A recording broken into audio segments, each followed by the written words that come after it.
Toby. Right now, we've got amazing incentives. Always $50 over invoice only at Lewisburg Ford. But listen to this, 2024 F-150s up to $16,000 off of top MSRP. Plus, you get a 2-year free maintenance plan when you buy from Lewisburg Ford. Whoa, that's good. Absolutely. And listen to this, on 2025 F-150s, we've got 0 down payment, 0% interest for 48 months, and 0 payments for 90 days, along with a 2-year free maintenance plan, Toby. Am I able to get a lease? Absolutely, Toby. We got a 25 F-150 Super Crew STX, 36-month lease, only $499 a month plus tax with 10,500 miles. I'm on. Okay, but everything else, you buy at $50 over your cost. Every single day, $50 over invoice at Lewisburg Ford, and only at Lewisburg Ford, Toby. It goes on all the time. What's your phone number? 816-444-2300. LewisburgFord.com.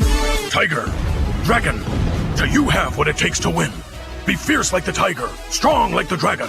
Only the brave will survive. Yeah, that's not how these games work. With Tiger and Dragon from the Kansas Lottery, you can win up to $125,000 or $100K in a second chance drawing. You are weak.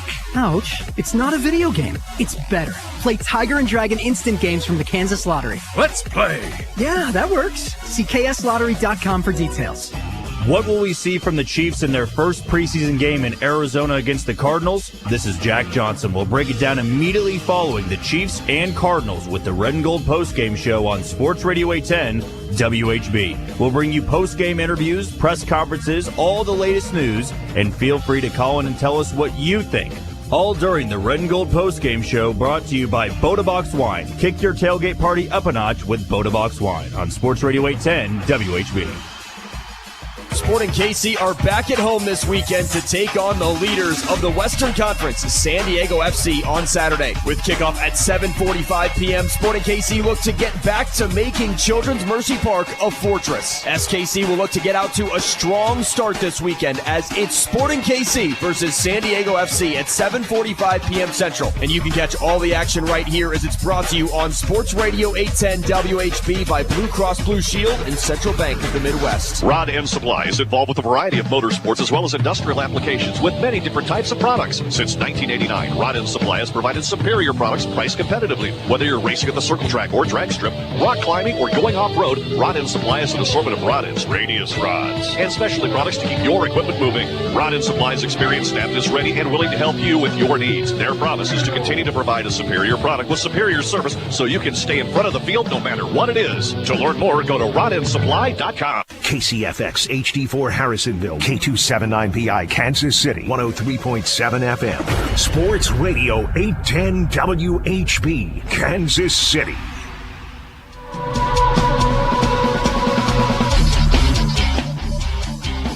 America's largest all-sports radio station presents the #1 motorsports show for over 2 decades, Track Talk, brought to you by Rod End Supply and the Power Ride Midwest Lightning Sprints. Here are the racing boys, Scott Traylor and Kirk Elliott. Good morning, everyone. Welcome to Track Talk here. It's all brought to you by Rod End Supply, featuring the Power Ride Midwest Lightning Sprints. Kirk? It is Knoxville Nationals week, and thank God we've got 3 nights in. We still got 1 to go, and boy, it looks a little bit iffy right now, doesn't it, up at Knoxville? We'll it does. Keep our fingers crossed and hope Mother Nature can cooperate. But it's been quite a week up there, and we got to get the main event in. That's the big challenge right now because weather has intervened the Knoxville Nationals. It rained both Wednesday and Thursday morning, but they were able to get that all cleared out and ended up running the shows, no problem at all. You and I were up there on Wednesday, got about 1/10 of an inch of rain, which was nothing really. So they got the races in Wednesday, no problem. But the huge thunderstorm in the middle of the night woke everybody up. It was cracking and popping at 5 o'clock in the morning, and it rained 2 inches on Thursday morning. Fortunately, that cleared out, and they were able to get the races in, although the track a little bit on the heavy side. Last night, there was no rain on Friday, but today rain has returned to Iowa, and Knoxville has put out a statement. They did this about 8 hours ago last night with the forecast of rain coming in, that they think they've got a small window to get 5 races in. They got to get the E, D, C, B, and A mains in. 5 races. Right. They got to get it in. They think they got a 2 or 3 hour window late this afternoon. 9 o'clock Todd is the cutoff. They got to get this thing done by 9 o'clock. But I'm looking at this forecast, Scott, and I don't know. We'll see what happens. Todd, it doesn't look good up there, does it? We've got their weather. We've got their radar up now. I mean, there's a window this afternoon. It looks like they're going to be able to get the track ready. Looks like maybe around 1 to 3 o'clock.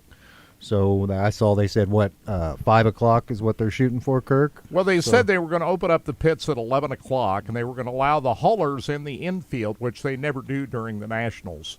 There's pavement in the infield. Most of the infield is paved where they pit these cars, and they're going to allow the haulers in the infield, but they want to get them in the infield before it rains. And then they can work the racetrack and try to do what they can to make sure they've got the window that is needed to get all 5 races completed. And they're going to hustle through the program, and it's just it's all dependent upon Mother Nature. When does she decide to start raining, and when does she decide to stop? I guess we'll just have to wait and see. But I'm looking at the forecast tomorrow. Sunday doesn't look much better. No, they're calling for rain through Tuesday of next week. Yeah. So I don't like what I'm seeing here, but let's hope and pray we can get this thing in tonight. They're under a little flood watch. Like you said, I saw they're under flood watch until Monday 1 p.m. So that just means that, if you got to keep an eye on those creeks and small rivers, so. But I'm like you, Kirk.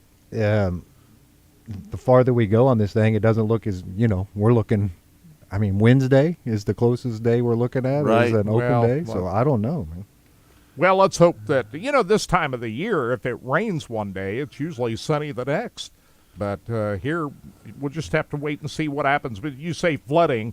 Fortunately, there's no big river right by the Knoxville Raceway. So unlike Houston Speedway from last year, I don't think we got to worry about the track flooding. But anyway, it's a sold out. It's a sold out event tonight, and let's just hope and pray that we can get this thing in tonight. We'll just see what happens. Pay attention to the Knoxville Raceway social media pages, and that'll help you keep up to date at the very minute of what's happening up there. But we'll just have to wait and see what happens. The biggest news of the week is Blackjack Brian Brown broke his wrist. Yeah, he's got a broken wrist on the left hand and a broken hand on the right.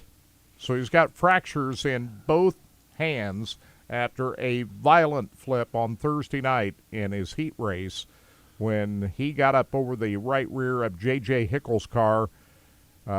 They were battling for a transfer spot to get into the A main, and coming off turn number 2, Brian got up on his right rear and he went flipping. And the scariest part about that, Scott, was he nosed into the wall very hard. Right. That was a scary wreck, and that's not the first time that Brian has flipped in turn 2 this year. You remember the Outlaws weekend back in June on a Friday night. He got up over Aaron Reitzel's right rear and went flipping too. That was a nasty crash too. So this is the second time this year that Brian has taken a tumble in turn number 2. But the bad part about this, fractures in his left wrist and right hand is going to put him out of the race car for some time. Right. I don't know how long, but his Knoxville Nationals are over. And, the really sad part about that is he had a third-place qualifying run. He was third in time trials on Thursday night. And I think eventually he was going to get around J.J. Hickle. There were still 4 or 5 laps to go in that race. He would have been fine, and we'd be talking about him starting up maybe towards the front of the A main tonight. But unfortunately, just 2 guys battling for a transfer spot. And J.J. Hickle. Yeah, and the other thing is they were pitted beside each other. So when they brought Brian's car on a hook back to this pit stop, that was right by J.J. Hickle's pit. So they ran the rest of the race, and J.J. Hickle brought his car in, And there was a little bit of jawing going back and forth between, Matt Morrow, the driver of J.J. Hickle's car, and J.J. Hickle back and forth. And, that it didn't amount to anything, but there was obviously some frustration right there. And Brian was fortunately able to get out of the car on his own. He was able to walk away from that accident, but the fractures, this is another driver added to the list of injured drivers that we've seen, right. Scott.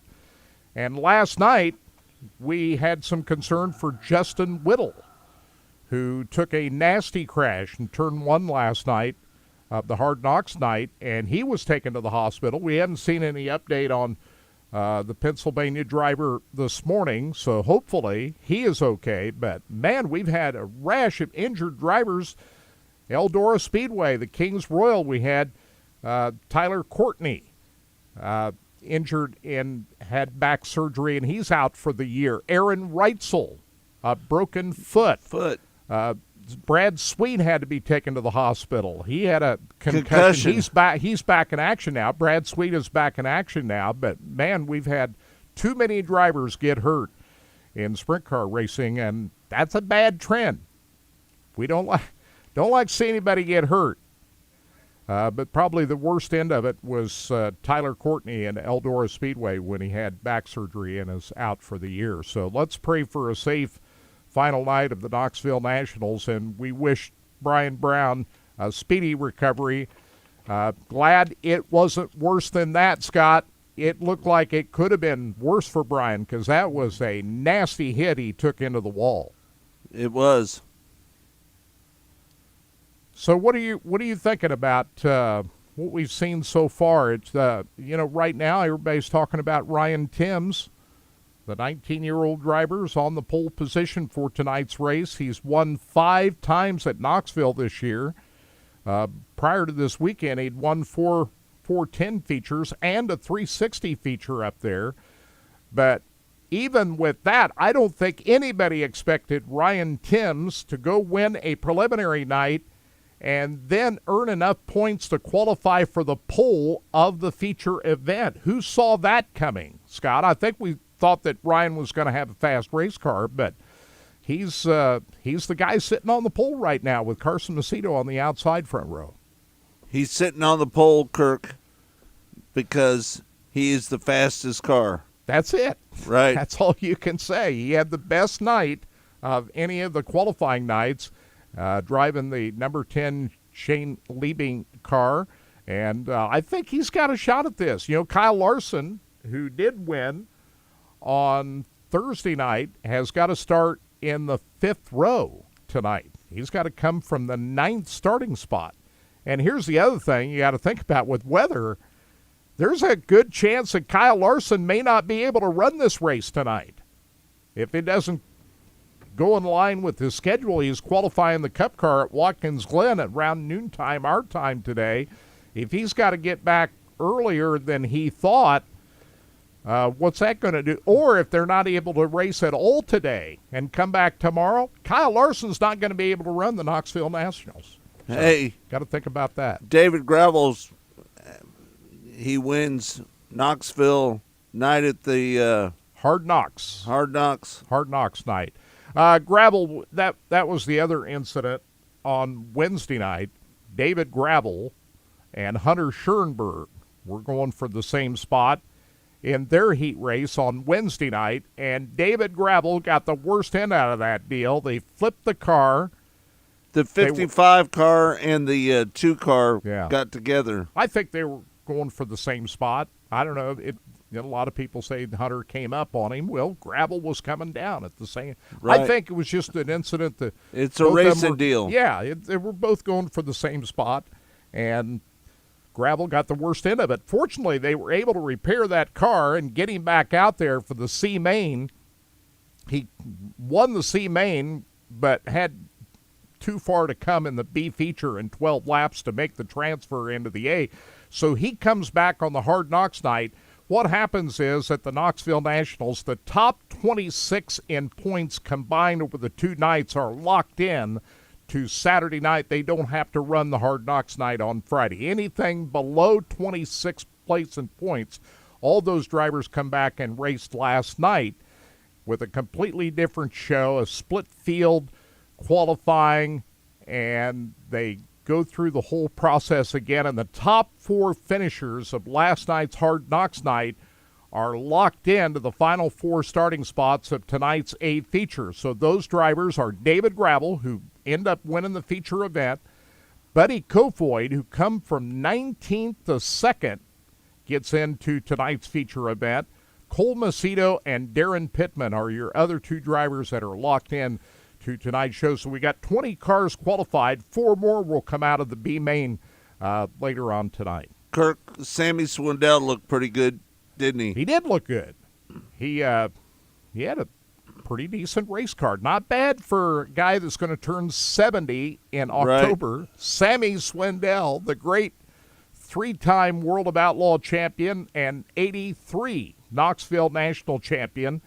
In I don't know how many Knoxville Nationals he's been to, but it's been over 50 Knoxville Nationals that Sammy Swindell has competed in. And he looked as strong as he has in a couple of years up there. Last night, I was amused with Sammy after he had battled David Gravel there for a little while, and Sammy was able to get into the transfer spot, and they interviewed him after the race last night, and he said, he was asked about battling with David Gravel for that spot, and he said, yeah, if we switched cars, I'd kick his ass. That's Sammy. Did you say that on the air, Kirk? I did. Are you supposed to say that? Oh, you're all right. Or can you? That ain't going to get you in trouble. No. But anyway, Sammy Swindell is He said if he changed cars, he would kick his ass. That's it. Right. That's a Sammy for you. That's Sammy. That's just Sammy. Yeah. Sammy is the most outspoken person in the sprint car game. He benefited from Brian Brown's crash on Thursday night because he was running right behind Brownie in that battle for the transfer spot. And Sammy was able to get by J.J. Hickle for that final transfer spot to lock himself into Wednesday night's qualifying feature. So that gave him enough. He still had to come back on the Hard Knocks night last night, and he was able to get transferred into last night's feature event. And he ended up, I think, 18th in last night's feature event. So, Sammy's doing pretty good. It was just a few years ago where he won the 360 Knoxville Nationals. Right. In 2016, he won the 360 Knoxville Nationals, and he won a feature at Riverside Speedway down in West Memphis, Arkansas last year. He won a feature event in sprint car racing as recently as last year. So Sammy can still drive a race car, but when you get almost 70 years old, it gets tougher, doesn't it? It does. Your body parts just don't move as well as you do when they're even at 60. When you turn 70, it gets tougher. We've seen him at the Chili Bowl. He still races the Chili Bowl every year. He's been to every Chili Bowl. He's won more Chili Bowls than anybody, but he still shows up there and races. Right. So Sammy's still out there doing it. He's in good shape, too. That's the thing. He keeps himself in good shape. He keeps himself in really good shape, so that makes you have to do what he did last night. You have to be in good shape. Absolutely, and probably works twice as hard as what some of the other guys do to keep himself in shape, because once you get to that age, it ain't as easy to, hit the weights and bang the cardio type of thing. So I agree, man. I give it up for somebody in their 70s able to get in a car like that. We forgot to mention Kyle Larson. Oh, yeah, the guy who's going for his third straight Knoxville Nationals. He has led every lap in the last 2 Nationals events, going for his third in a row and his fourth. Do you feel like Kyle Larson is the guy to beat?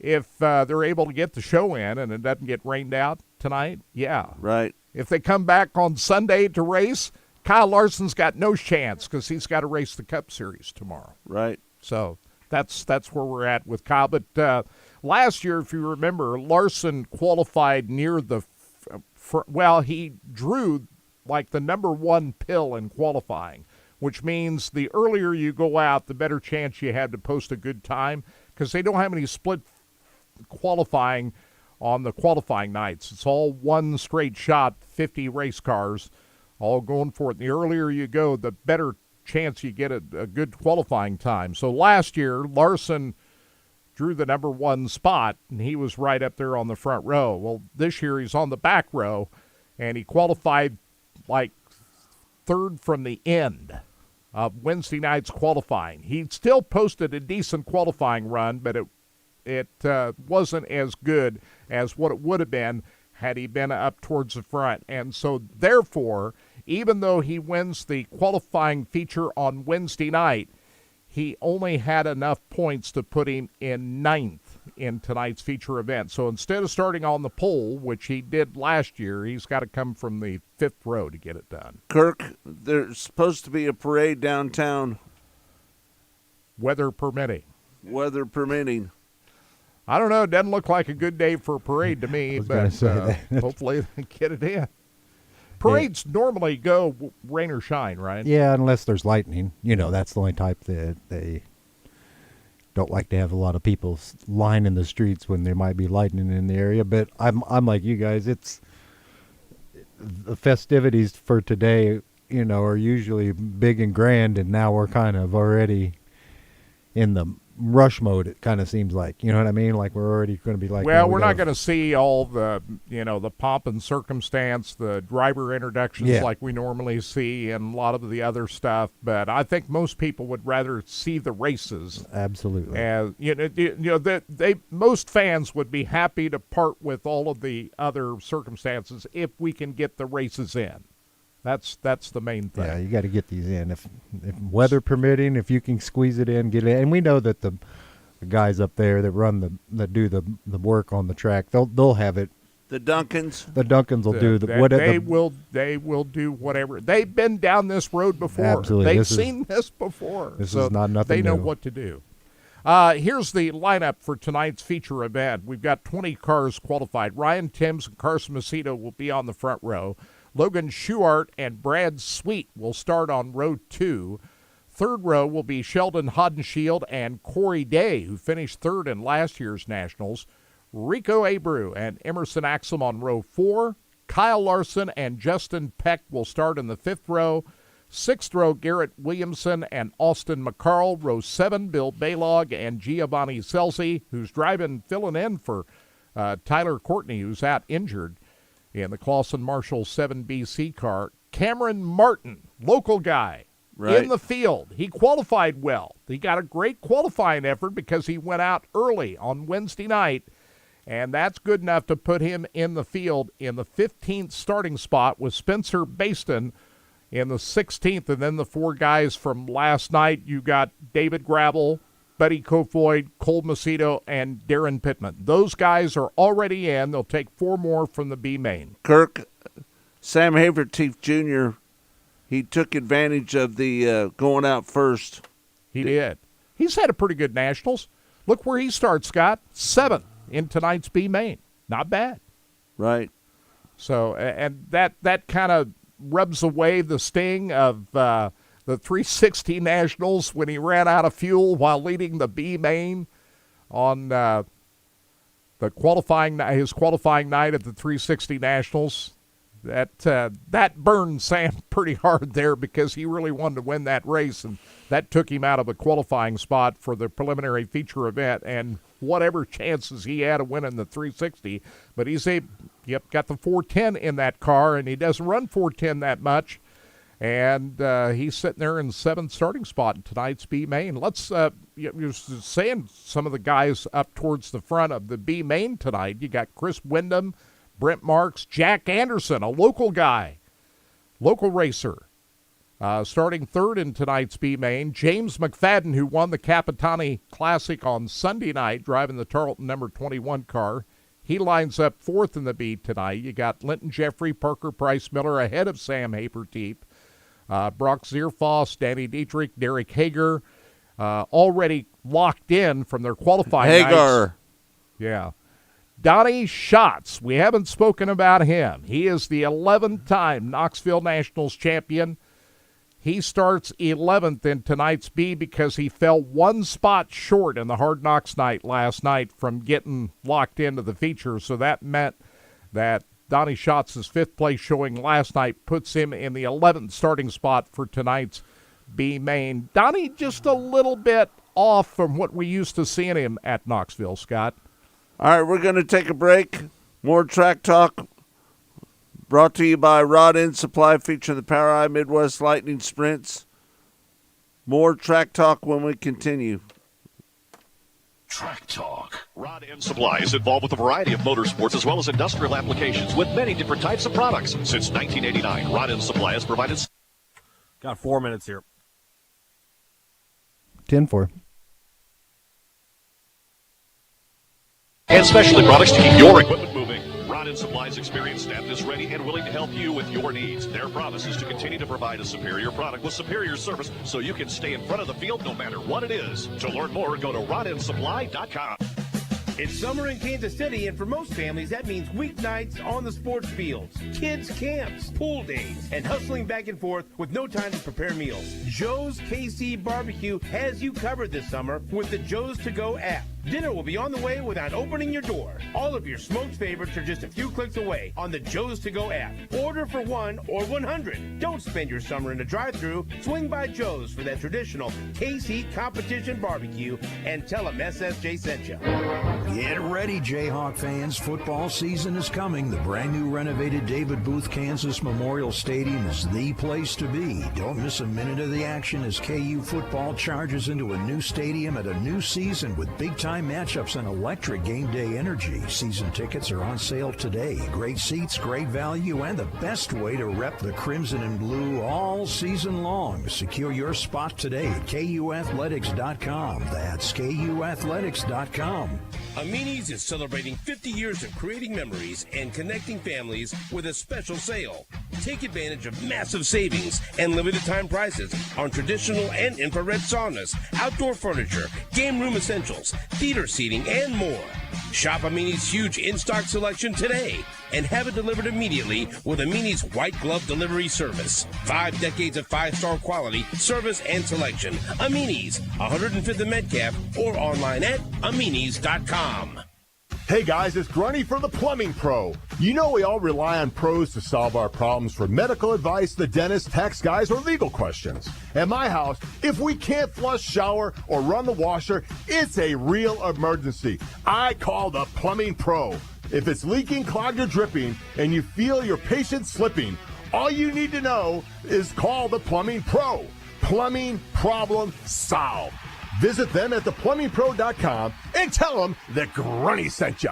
At Summit Heating and Cooling, we spend a lot of times in neighborhoods just like this. Your home is about 20 years old, and your cooling system's on its last legs. That's why you'll see our bright orange vans and trucks rolling down your street. We've staked our reputation on quality work, straight talk, and the refusal to cut corners. Are other companies telling you they can't get the new refrigerant? We're fully stocked and ready to keep you cool. So keep an eye out. I'm sure you'll see one of us soon. Visit summithtckc.com to schedule today.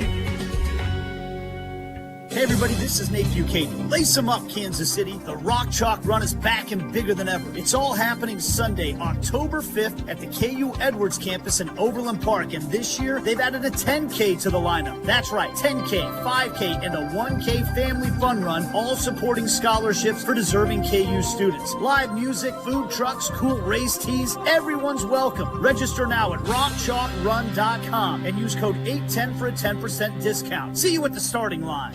What will we see from the Chiefs in their first preseason game in Arizona against the Cardinals? This is Jack Johnson. We'll break it down immediately following the Chiefs and Cardinals with the Red and Gold postgame show on Sports Radio 810 WHB. We'll bring you postgame interviews, press conferences, all the latest news, and feel free to call in and tell us what you think. All during the Red and Gold postgame show, brought to you by Bodabox Wine. Kick your tailgate party up a notch with Bodabox Wine on Sports Radio 810 WHB.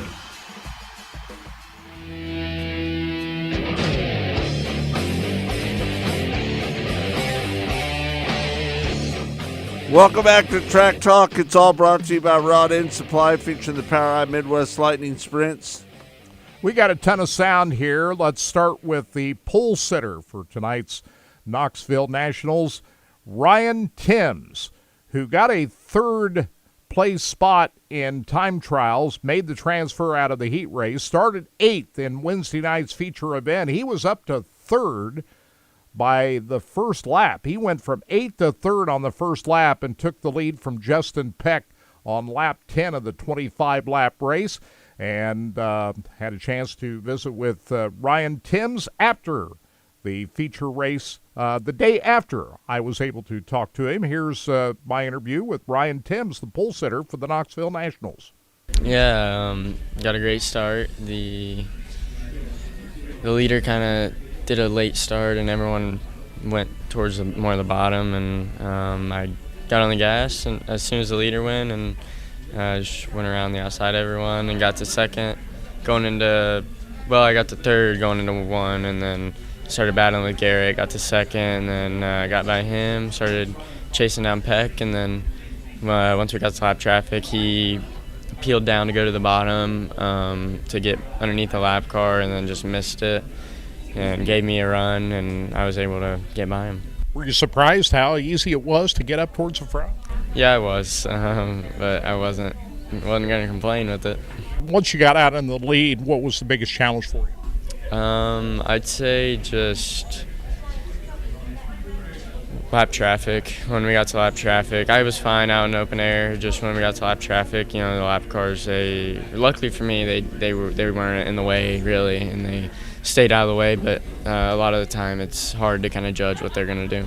All the previous times you won here at Knoxville, last night was different at Victory Lane, wasn't it? How so? Yeah, it was a lot more exciting, I could tell you that, and definitely the biggest one of my career, so it was hard not to be happy, and I was really happy for all my guys and sponsors and everyone that supports us. You get ready for Saturday night. Yeah, you're going to have a pretty good starting position for Saturday night. What is the game plan? How do you get your mind set to go racing for almost $200,000 on Saturday night? Yeah, you just treat it like any other race. Last night it felt like just another weekly race in Knoxville, so circle with 4 corners and dirt. So we race here every weekend. Nothing changes, so you just gotta not make it something bigger than it is, I guess, or not let the pressure get to you.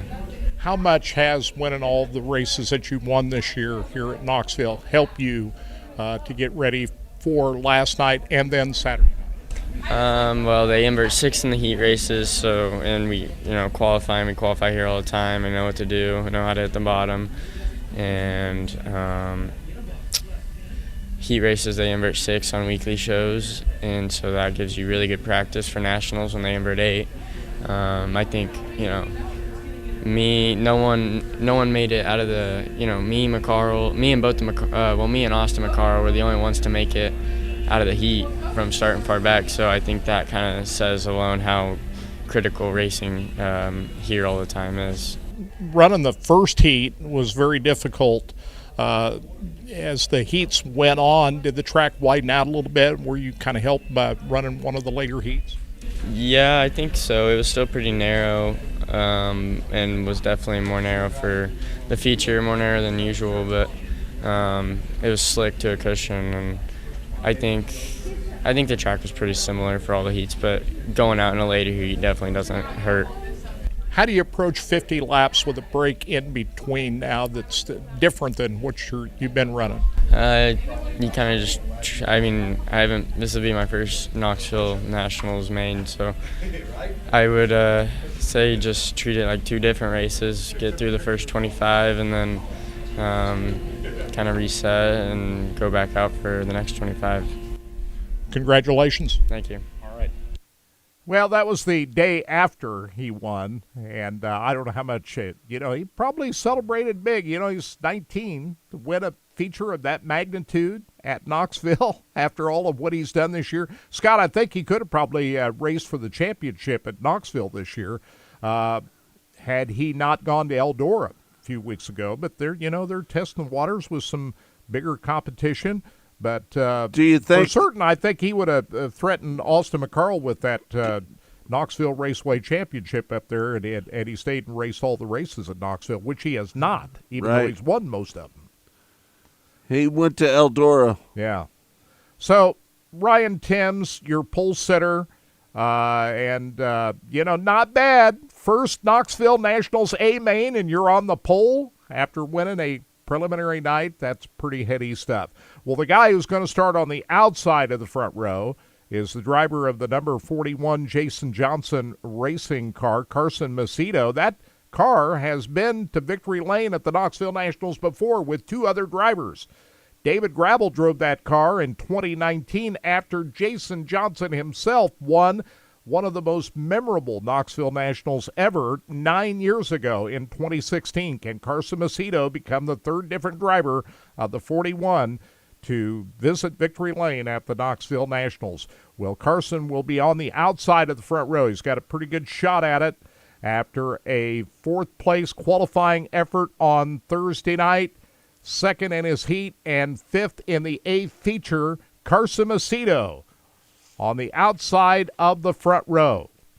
I think that being on the front row is a blessing. I mean, it's tough to lock in general. It's really tough to start in the front row, and we just executed all night, had a great night, qualified well, laid down a lap, went really, really good in the heat race, and then it just had a nice, clean, safe feature, finished fifth. I felt like we were pretty good, had a bad start, but still were able to climb back up through there, get to fifth, so nothing to hang our hats on, and felt really good. How do you approach a 50-lap race? Is it two races, or do you just approach it as one big one? It's one big one, but ultimately, I mean, it always seems like the first 25 goes by so fast, and then it's the changes that are made on the red. And I think that a lot of the times, keeping your cool, calm, and collected attitude, and just doing the best you can every lap and giving it 110%. So I feel good. I feel like we can execute, and I'm looking forward to Saturday night. If you win, that would be the third time the 41's been in victory lane here. You're the third different driver. How much would that mean? It would be pretty incredible. I mean, just to win the Knoxville Nationals in general, a lot of really great drivers that have never done it, and to put my name on that list would be absolutely unbelievable, and I'm definitely going to be giving it absolutely all I can come Saturday night to try and get that trophy and put our name on the history books. Your season so far, it's been pretty solid. How do you evaluate yourself? Yeah, I think that we've won a lot of races. We've had a lot of speed, and when you think tactically, I feel like we've executed when we needed to. I think we've had our bad nights, which just cost us a little bit, but ultimately that's sprint car racing. Sometimes that's the way the cookie crumbles, and all we can do is do our best, and wherever the cards lay at the end of the night, that's what they're going to be. What kind of a track do you think we'll get on Saturday night? It's hard to really judge at this point, isn't it? And how do you prepare for it? It's really hard to tell. The track has been, it's been uncharacteristically fast in my opinion, but it's hard to, I think they've done an incredible job for what they've been dealt. I mean, we've had a lot of rain. We've had, luckily, not rain when we're racing, but a lot of rain outside of the times that we are racing. So I think ultimately Saturday night's a gamble, and I think everybody's going to be just waiting to see what happens. Good luck to you. Thank you. Yeah, I mean, that interview we did, 2 nights ago, he's right when he says it's a gamble that we even get this thing. And what kind of a track we're going to get all depends on how much rain we get. There's a lot of factors. Just nobody has any idea what we're going to see for a racetrack. Just all depends on what kind of weather we get. Kirk, the 43rd annual North-South 100 opens this weekend. It does, and that is the other big event that's going on this weekend. It's the Lucas Oil Late Model Series back in action. This is one of their big crown jewel events, the North-South 100 at Florence Speedway in Kentucky. Last night, Bobby Pierce and Devin Moran won qualifying features. And I haven't seen what the weather forecast is down. This track is south of Cincinnati in Kentucky. I'm not sure what kind of weather forecast they've got going on for that, but you can watch that on Flow Racing tonight, the North-South 100. Bobby Pierce going for his third straight North-South 100. Logan Schuchart, he's finished second and third, but he's looking for that win. Remember when David Gravel won, Scott, he came from the back to second, charged up through the field. So Logan Schuchart's got a lot of experience charging from the back to the front, but he's yet to win the Knoxville Nationals. His biggest win of his career was one you and I were at, Scott, the Right. Eldora Million 2 years ago at Eldora Speedway. So he can win a big race. He's already done that. Can he win the Knoxville Nationals? Well, Logan Schuchart, after a second-place finish in his qualifying effort on Thursday night, feels he's got a great shot from the third starting spot. Yeah, Kyle's never been to the Nationals. He's never been to Knoxville before this year. So I think he's doing a fantastic job. Same with Brendan Collum. Kyle's son Ace has just started helping us. He's going to help us for the rest of the year doing tires. And they're all doing a great job. Bill Klingbeil, my whole team. So very happy with the work that and effort that they're putting in. They're leaving no stones unturned, just working their butts off, just like all these guys are. But myself, just trying to be the best leader I can, to use my experience. I've been here plenty of times. We've won a few races here. I feel like we've been on the podium a lot, just haven't broke through for those big wins, and especially that one on Saturday. So we've been second, we've been third, there's only one spot to go. The Kyle he's talking about there is his crew chief, Kyle Pruitt, first year with Kyle turning the wrenches on that car. And, they had a bit of an off season last year, Scott, but bringing Kyle Pruitt on to head up the mechanics role on that 1S Shark Racing car has paid big dividends. Logan Schuchart running a hell of a lot better than he has been over the last couple of years, and I think Kyle Pruitt's made a big difference. Do you think he's made a big difference in the philosophy? Yeah, of course. When you got Bobby Allen there's probably one philosophy you better adhere to, and that's Bobby Allen's philosophy. If you're going to come in with your own, that's probably a pretty tough deal. But the other car in that stable is the one Ashton Torgerson drives. Jacob Allen, retired from driving the race car, and they'd hired Ashton Torgerson, which you remember, Scott, that turned a lot of heads. And so, who is this guy? Ashton Torgerson. What can he do? Well, Ashton Torgerson went and won a race at Baps Motor Speedway right out of the gate. They'd never even seen the racetrack. And last night, he qualifies number one in the Hard Knocks night, and he was in a position to get the lock-in for the feature event last night. He was in the top four for a while, but slipped back a little bit. But he's going to be starting up towards the front of the B main tonight. So Ashton Torgerson doing a good job in the other Shark Racing car in the 1A. But Logan Schuchart, don't sleep on this guy. Logan Schuchart can be a real sleeper to win this race tonight.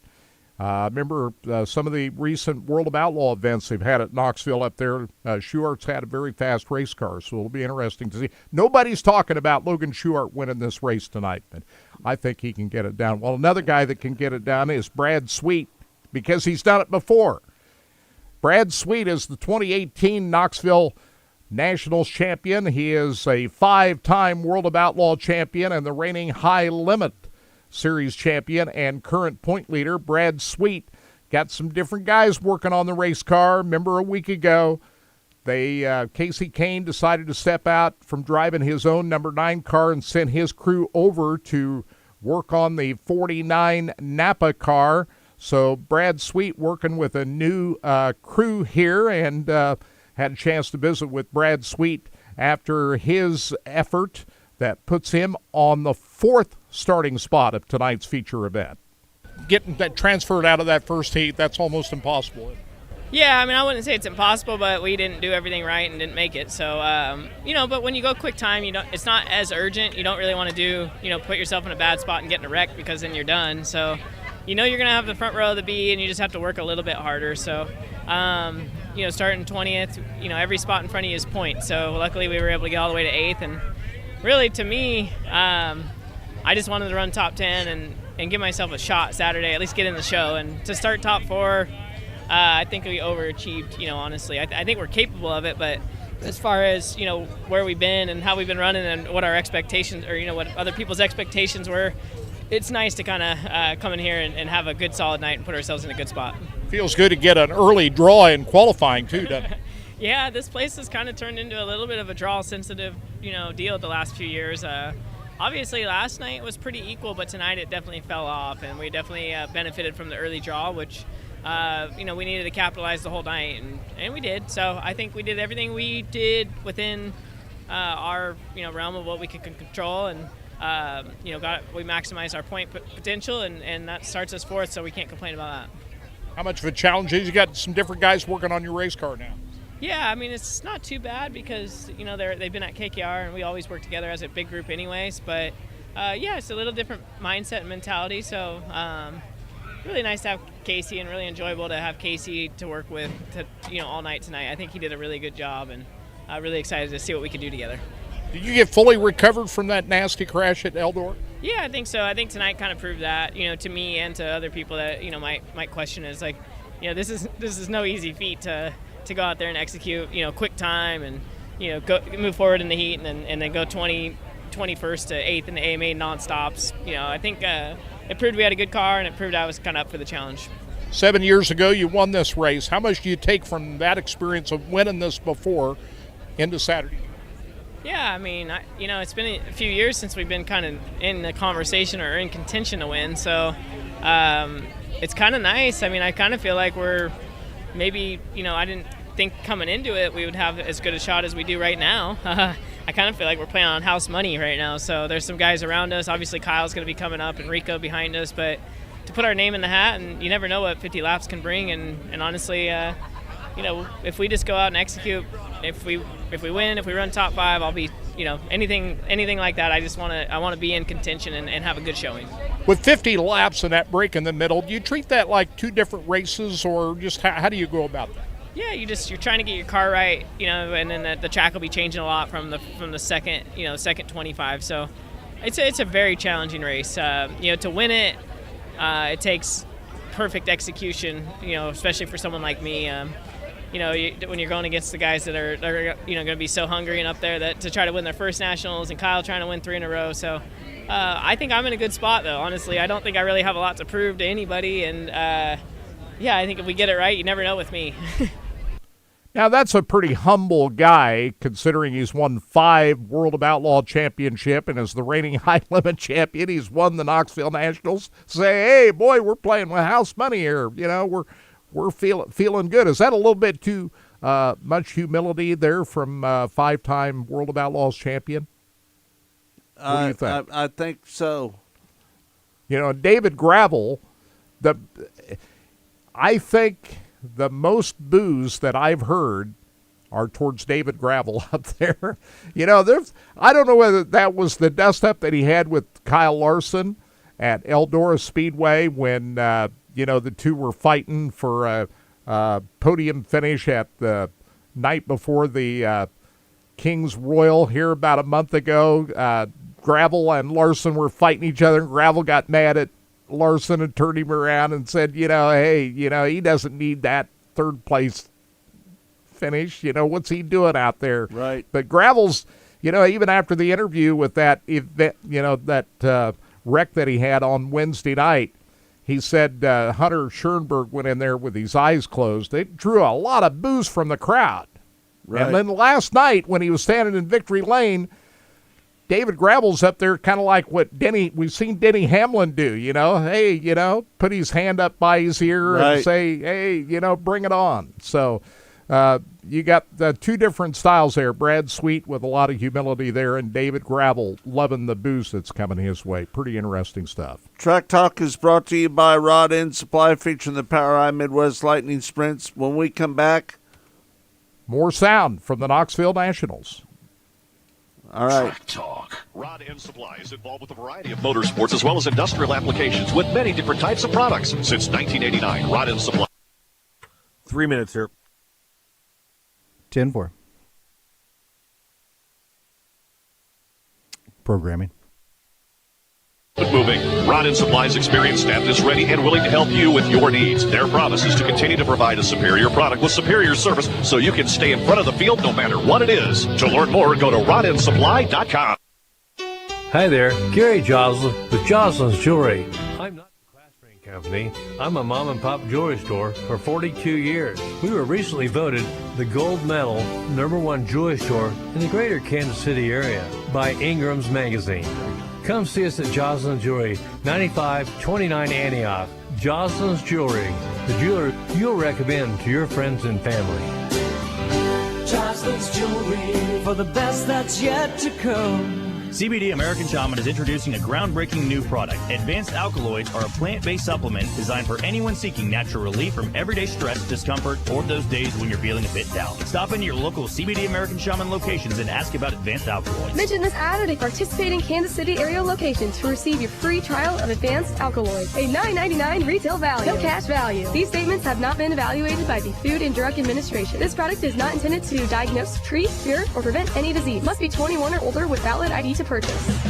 It's summer in Kansas City, and for most families, that means weeknights on the sports fields, kids' camps, pool days, and hustling back and forth with no time to prepare meals. Joe's KC Barbecue has you covered this summer with the Joe's To Go app. Dinner will be on the way without opening your door. All of your smoked favorites are just a few clicks away on the Joe's To Go app. Order for 1 or 100. Don't spend your summer in a drive-thru. Swing by Joe's for that traditional KC competition barbecue and tell them SSJ sent you. At B&B Theaters, enjoy it the way movies are meant to be seen, on the big screen. The family-owned and operated movie theater company with nearly a dozen locations across the KC Metro. Come visit us to see some of the big movies coming up like Naked Gun, The Bad Guys 2, Freakier Friday, Americana, and more. And our newest luxury entertainment complexes offer the latest in sound and comfort, electric reclining seats, grand screens, marquee suites, screenplay, MX4D, full bars and restaurants, and so much more. B&B Theaters, the big screen is back.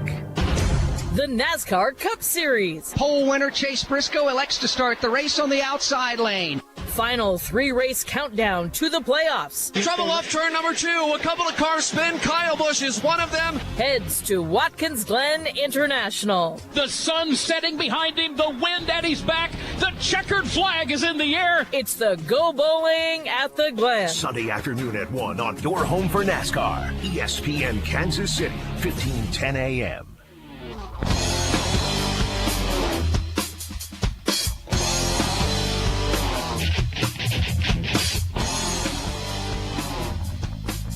Welcome back to Track Talk. It's all brought to you by Rod End Supply, featuring the POWRi Midwest Lightning Sprints. I had a chance to talk with Kyle Larson after his win on Thursday night. And, you know, Kyle is always cool guy, signs every autograph, great guy. You kind of tell he was in a little bit of a hurry to get out of there. He had to fly back to Watkins Glen so he could race this weekend, you know. And the thing I need to say about Kyle Larson is he is the same guy that he's always been, even when he was a young kid coming up in the sport. Very courteous, very cordial to everybody. I watched him down there sign every autograph. Didn't seem to be in any big hurry. With a lot of big stars, you'd think, hey, you know, they're going to be short with people, and it's gone to their head. Right. I don't think it has with Kyle Larson, and he was cool with me. I was standing around, you know, wanting a couple interviews, but you can kind of tell he was in a little bit of a hurry to get out of there, but he was very nice, very cordial, and here is what Kyle Larson had to say after his win on Thursday night at Knoxville. You got the win tonight, but you got a little bigger challenge now this year than you had last year. Yeah, I mean, we you're able to lock in, which is good. Would have liked the heat race and qualifying to go better, but we made the most out of the main there and got the win and got as many points as we could. And yeah, we're still in contention from 9th. The qualifying draw, that was a big deal here. Last year you qualified up towards the front. This year you were on the backside. How big of a factor was that? I mean, yeah, we're used to being on the backside, honestly. I bet if I ran 10 nationals, we've been on the backstretch probably 8 of them. So yeah, it just is what it is, you know. But you know, there was guys that went just not much, you know, in front of me that qualified well. So we just didn't execute qualifying as good as we needed, and then didn't execute the heat race as good as we needed. But yeah, it is what it is. It's part of the nationals format. Hey, you know, the thing that's on his mind right now is he hopes he gets back to run the race. That's the big thing he's thinking about, is not the fact that he's got to come from the 9th starting position. He hopes to be able to run the race, period. tonight, because he knows as well as anybody what the forecast is right now and the travel challenges of him getting back here from Watkins Glen to run this race. So I don't know. What do you think the chances are that Kyle's going to be able to run this race tonight? Even if they have to start early in the day, if they start hot lapping at 5 o'clock this afternoon, that means his window to get back here is tightened up even shorter. With the rain, I believe that he's got a chance to run the race. If it's today. Yeah. But if it's tomorrow, he's got no chance because he's got to run the Cup race at Watkins Glen. So we'll see what happens with that. Giovanni Scelzi's in a new ride now. He's the fill-in driver for the injured Tyler Courtney in the Clauson Marshall 7BC car, sponsored by NOS Energy Drink. Gio left the KCP 18 car, a ride that he finished second in the Nationals last year, but now he's getting used to new surroundings as the replacement driver for Tyler Courtney for the rest of the year, and had a chance to visit with Gio Scelzi after his run to a fourth-place finish on Thursday night. Finished fourth tonight. You're in the A-Main, starting 14th on Saturday. What did you learn about the race car filling in for Sunshine? Yeah, I can't complain too much. They have a very, very fast race car with a good program. So, obviously different chassis, different cars, different engines, different wing shocks. So it's a whole different package from what I'm used to, but we've kind of hit the ground running. And about the A-Main, just what was the biggest challenge? You end up in the top 5, which is pretty solid, but what was the biggest challenge once you got to the A feature? Yeah, I just feel like I couldn't get the bottom working how I wanted it to. We were really good Sunday on the bottom during the heat race and the pole shuffle, but just struggled a bit there in the A. So it was narrow and still a bit greasy, which makes it super tough to stick down there. So when the top's kind of how it is with not a really big cushion, it makes the top a lot easier to run. Just the biggest challenge, you say everything is different from what you had been running. What is the biggest thing you got to try to tackle? Just getting physically comfortable in the race car. You know, the fuel valve's in a different spot, wing slider is different, the pedals feel different. Just kind of stuff you never think about when you're in a car for so long. It's tough to get used to those things.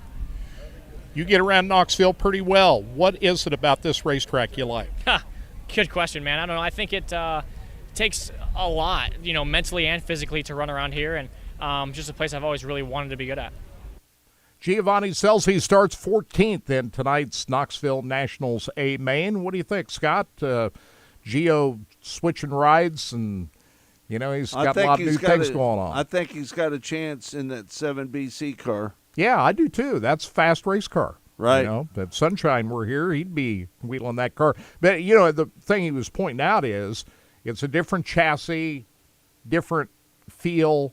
Everything's different in that race car, and it's going to take a little bit of time for him to get used to all of that. And, of course, he was recovering from an injury himself to his hand. He had a hand injury and had to recover that. Didn't step right into that car right away when he was named the replacement driver for Sunshine.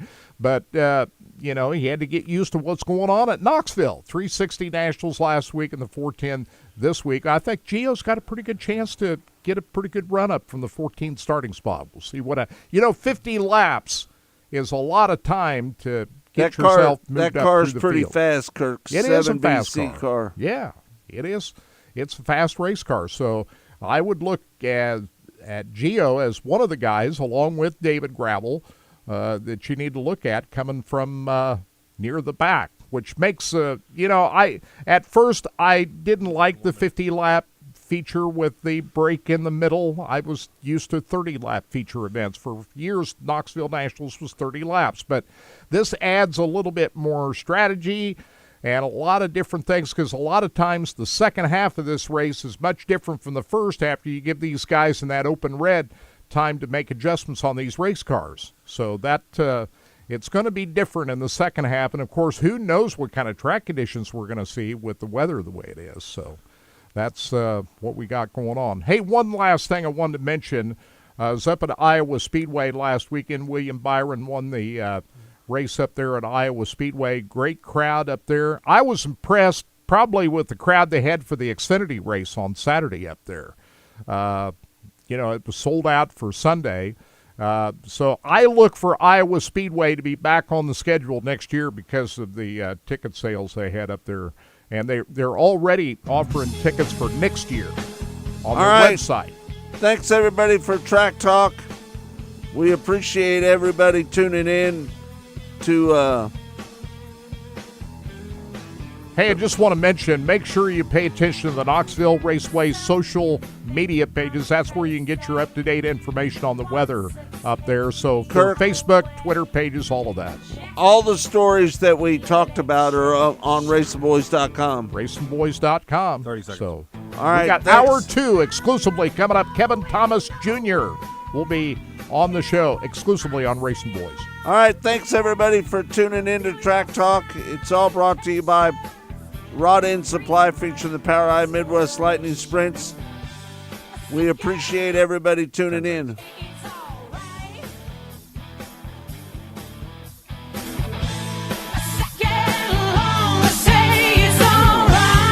Rod End Supply is involved with a variety of motorsports as well as industrial applications with many different types of products. Since 1989, Rod End Supply has provided superior products priced competitively. Whether you're racing...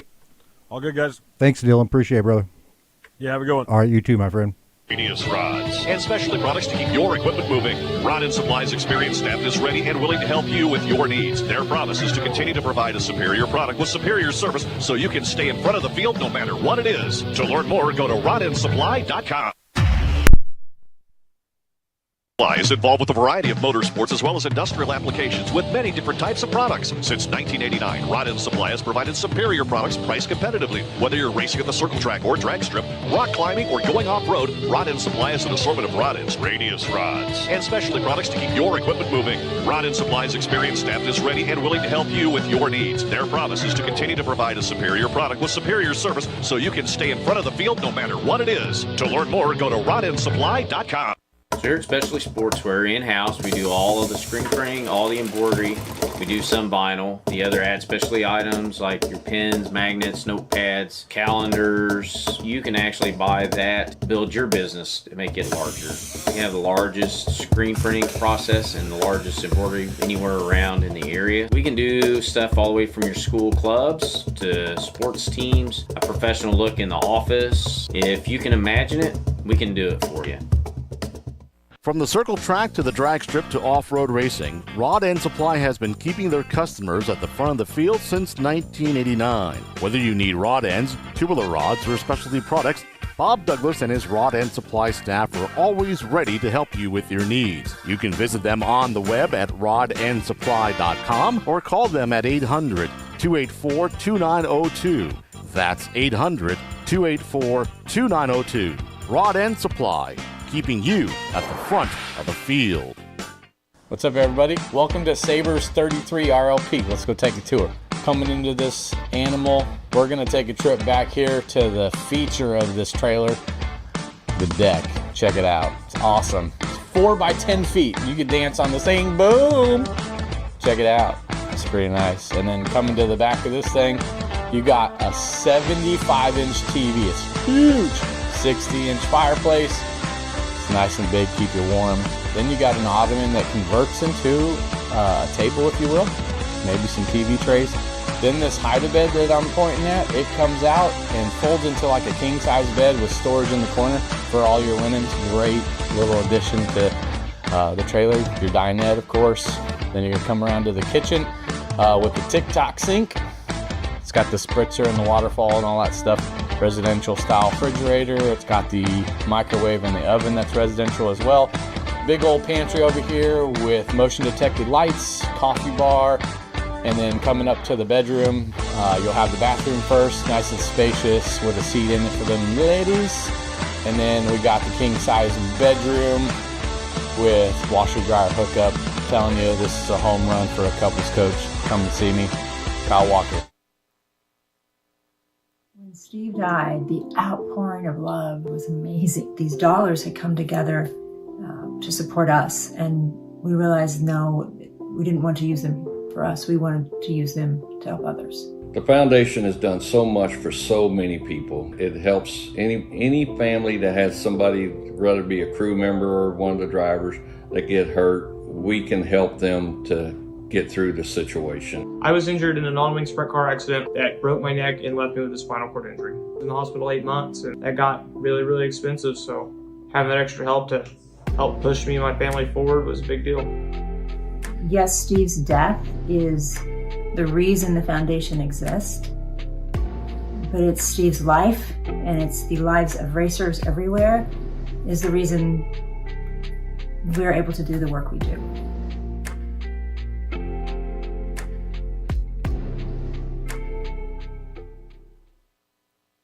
So we have a lot of folks come in interested in traveling for work. This is going to be a great option. Your Coachman Northern Spirit 2565 front kitchen. You have a nice wraparound full front kitchen here. Huge windows up top. Big 12-volt refrigerator. Lots of windows on the sides here. Great natural light coming in. You have your big TV over here on the swing arm bracket so you can kind of see it from any point in the room. Also have your bar stools here. Sit and eat your breakfast. In the bedroom, you're going to have a king-size bed in the slide-out. Lots of storage underneath that. Washer, dryer, hookup. Tons of storage with the drawers. Then you got your full bath across the back. When it comes down to a camper that you can get for 6,500 pounds and be under 30 feet long, this is an absolute home run. Race fans, the National Sprint Car Hall of Fame and Museum is open 7 days a week, year-round, for you to come in and check out all of the wonderful race cars on display in the museum. And our online store at sprintcarstuff.com is open 24 hours a day for you to check out everything that we have in stock for sprint car fans. Whether it's for a birthday, anniversary, or Christmas, sprintcarstuff.com has it all. That's at the National Sprint Car Hall of Fame and Museum in Knoxville. Go harder, faster, stronger with Rod End Supply. Whether you are running industrial, farming equipment, or a race car, Rod End Supply has the assortment of rod ends, radius rods, and specialty products that will help you lead the field in performance. Our superior design means our rod ends last longer and perform better, giving you the edge on the track and saving you money. Contact Rod End Supply or order online today at rodendsupply.com. We don't just sell them, we race them. rodendsupply.com. Serving the racing community for over 30 years. Hey everybody, this is Larry the Cable Guy. You are listening to RacingBoys.com, and if you're not, I swear to you, get in your truck or do something, but get the hell out of this country because you don't belong in it if you don't listen to these fellas.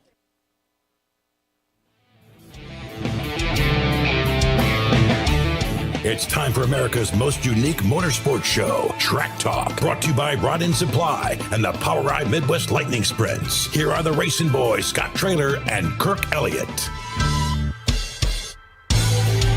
Back to hour number 2 of Track Talk here on Sports Radio 810 RBN, the Racing Boys Broadcasting Network.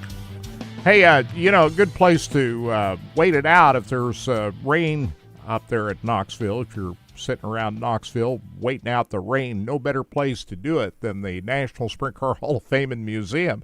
They've got an auction up there today at 11:30, raising money for the betterment of the Hall of Fame up there, so that'd be a good thing to attend up there. But if you're waiting out a rain delay at Knoxville, the Hall of Fame is the place to be. Just a lot of stuff going on over there, and the Manzanita Speedway exhibit is there until October the 1st. Went through that again the other day, and a lot of great exhibits up there commemorating the Manzanita Speedway, which closed in 2009. We got a lot of great videos up there, some old race cars. Talked about Jesse Hockett's winning car from the last sanctioned event that was ever held at Manzanita Speedway. So right. Just to walk around.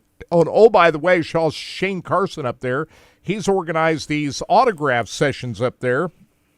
They've been holding in the Hall of Fame at the Trostles Garage from 11 until 4 o'clock every day. And today, here is the lineup of drivers and legendary guys they've got listed in the autograph sessions today. At 11 o'clock, you got Jason Martin and Brandon Worthington. At 1 o'clock, Hank Davis, Danny Lasowski, Shane Stewart, and J.J. Hickel. And then at 3 o'clock, 3 to 4 this afternoon, listen to these names for the autograph session: Steve Kinzer, Dave Argerbright, Danny Smith, Shane Carson, and the great Jack Hewitt. Check that out. Are you going to go up there, Kirk? Yeah, absolutely.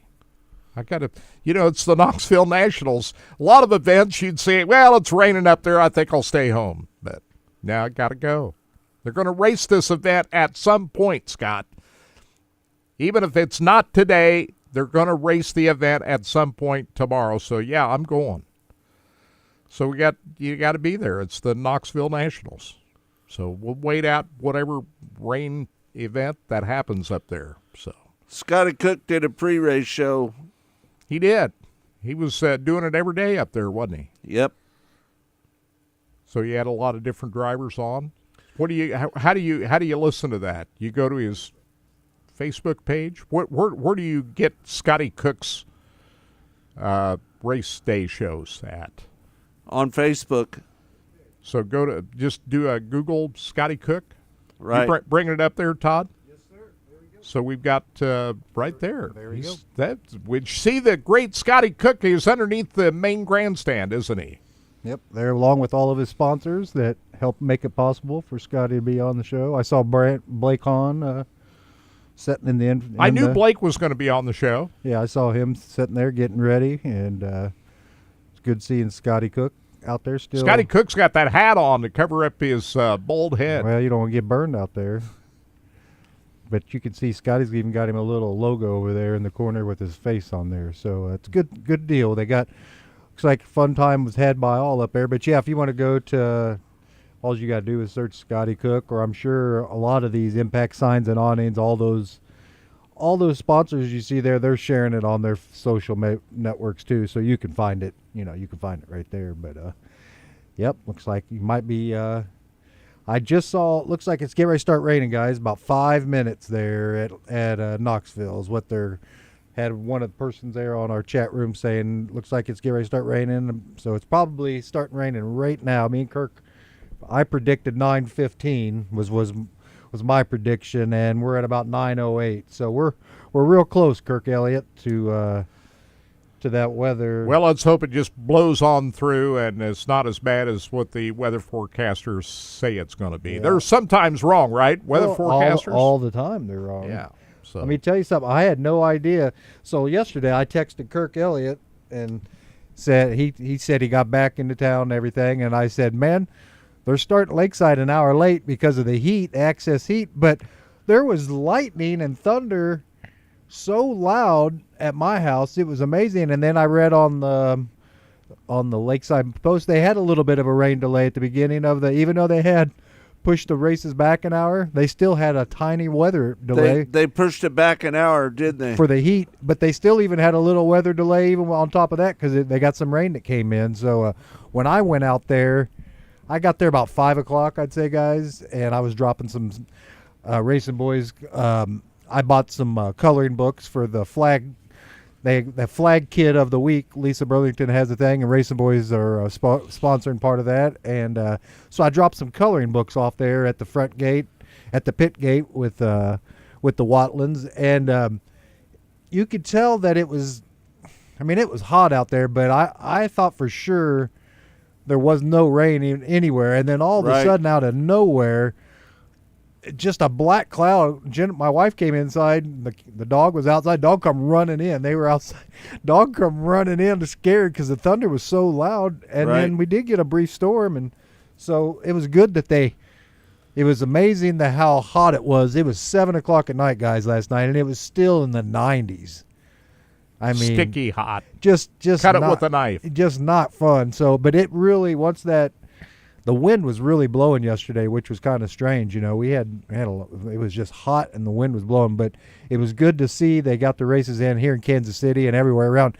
Today, fingers crossed on racing around the metro area tonight, guys. I don't know. Like I said, it's stopped raining right now here in Gladstone.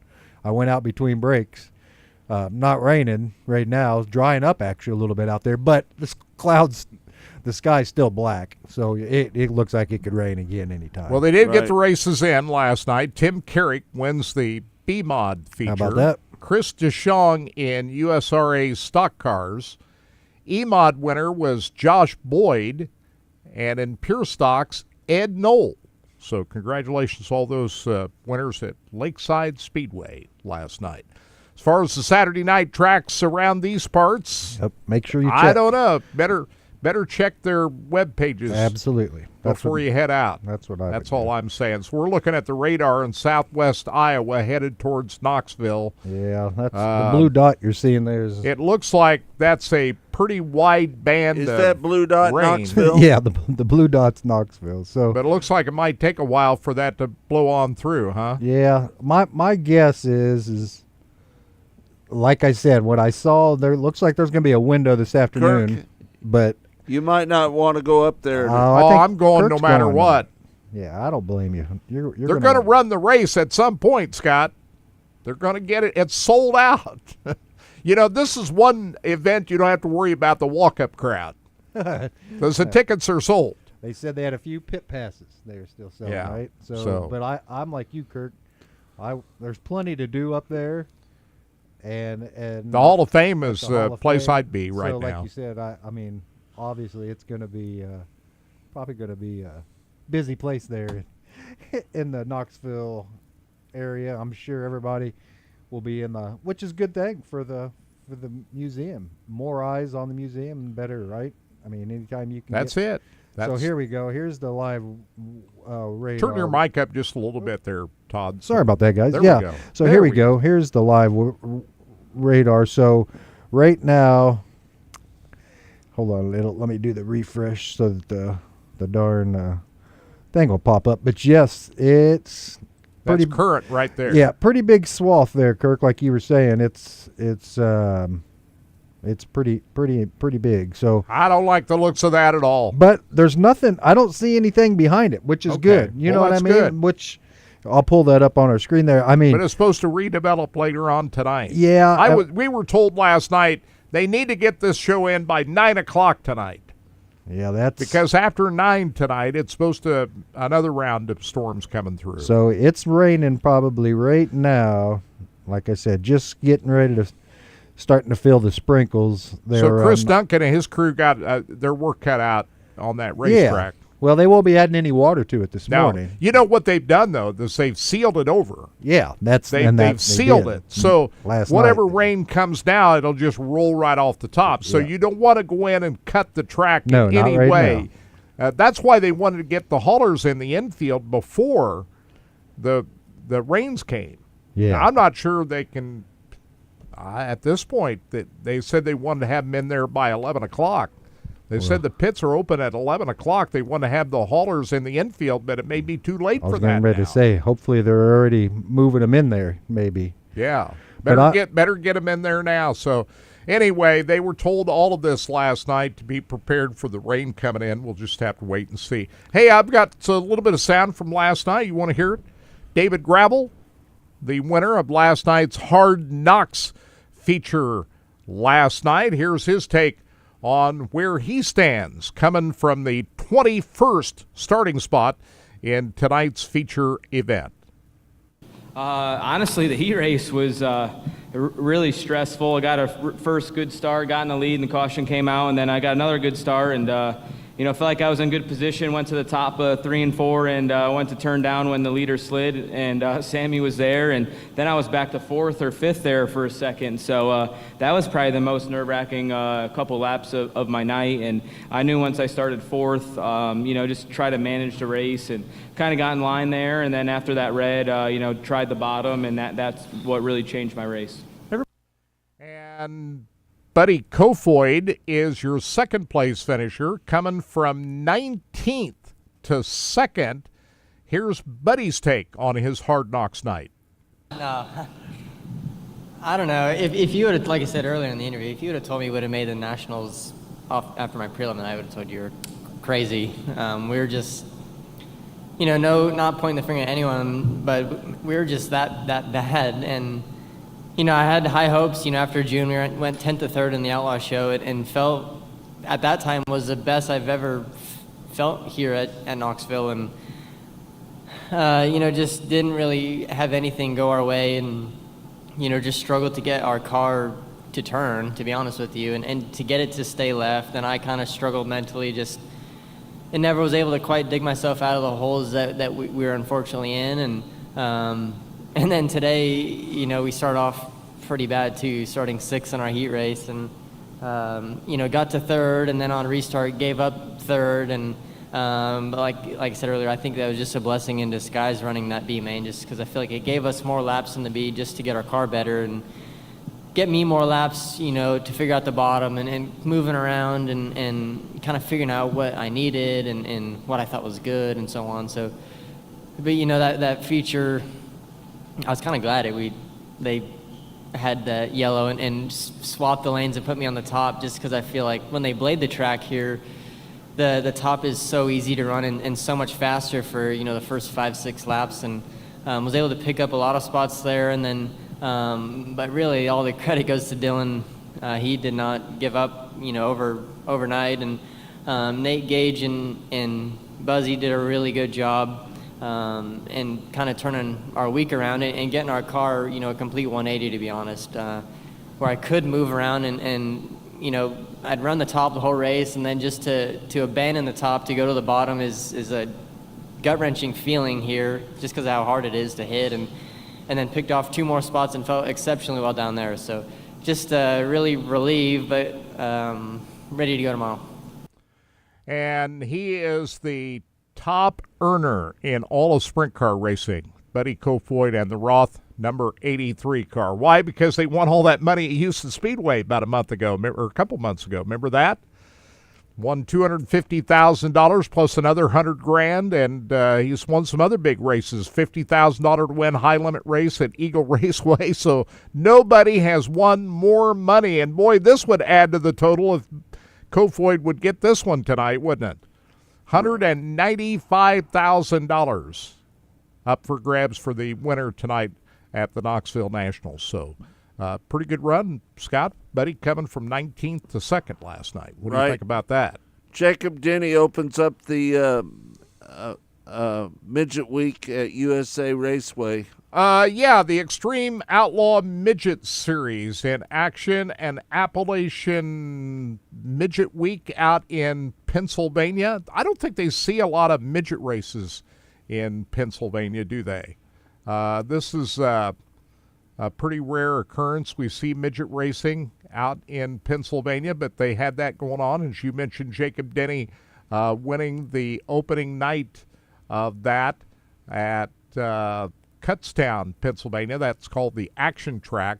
And then Kyle Jones wins his first. This is coming off his repeat win at the Belleville 305 Nationals last Saturday night. Kyle Jones races a midget and his first career national midget win on Thursday night. And then last night, it was Gavin Miller winning on his home turf out in Pennsylvania at Path Valley Speedway. So congratulations to all of those winners. Hey, I wanted to throw in just the 3rd and 4th place finishers. Got some sound from last night's 3rd and 4th place finishers of the feature event last night.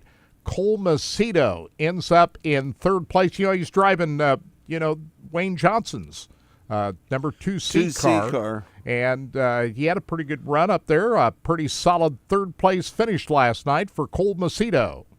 Oh, man, it's so cool for my family. I feel like for my mom and dad to be here and have both their boys in the Knoxville Nationals. I'm super proud of that, and it's going to be an exciting deal. Hopefully we can charge forward tomorrow, but man, I to be honest, I'm just pumped. I wasn't really expecting to make the Nationals after last night's prelim, and Wayne and the boys went and worked on that thing, and we had a full 180. I felt comfortable all night, and we're in the Nationals. I'm pumped up, and whatever else happens is just a bonus, I feel like.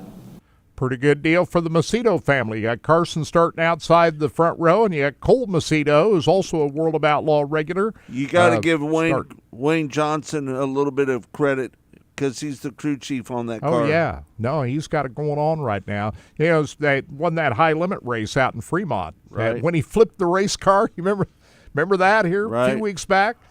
Had to carry the car to victory lane on a skid steer to get it on the scales and then to victory lane. So Cole Macedo in the field for tonight's Knoxville Nationals. And your final qualifier out of last night's Hard Knocks night is Darren Pittman. You remember he was driving the Crates number 69 a year ago and was starting up front of the Knoxville Nationals a year ago. He's in a different ride this year. He's driving the 3L car.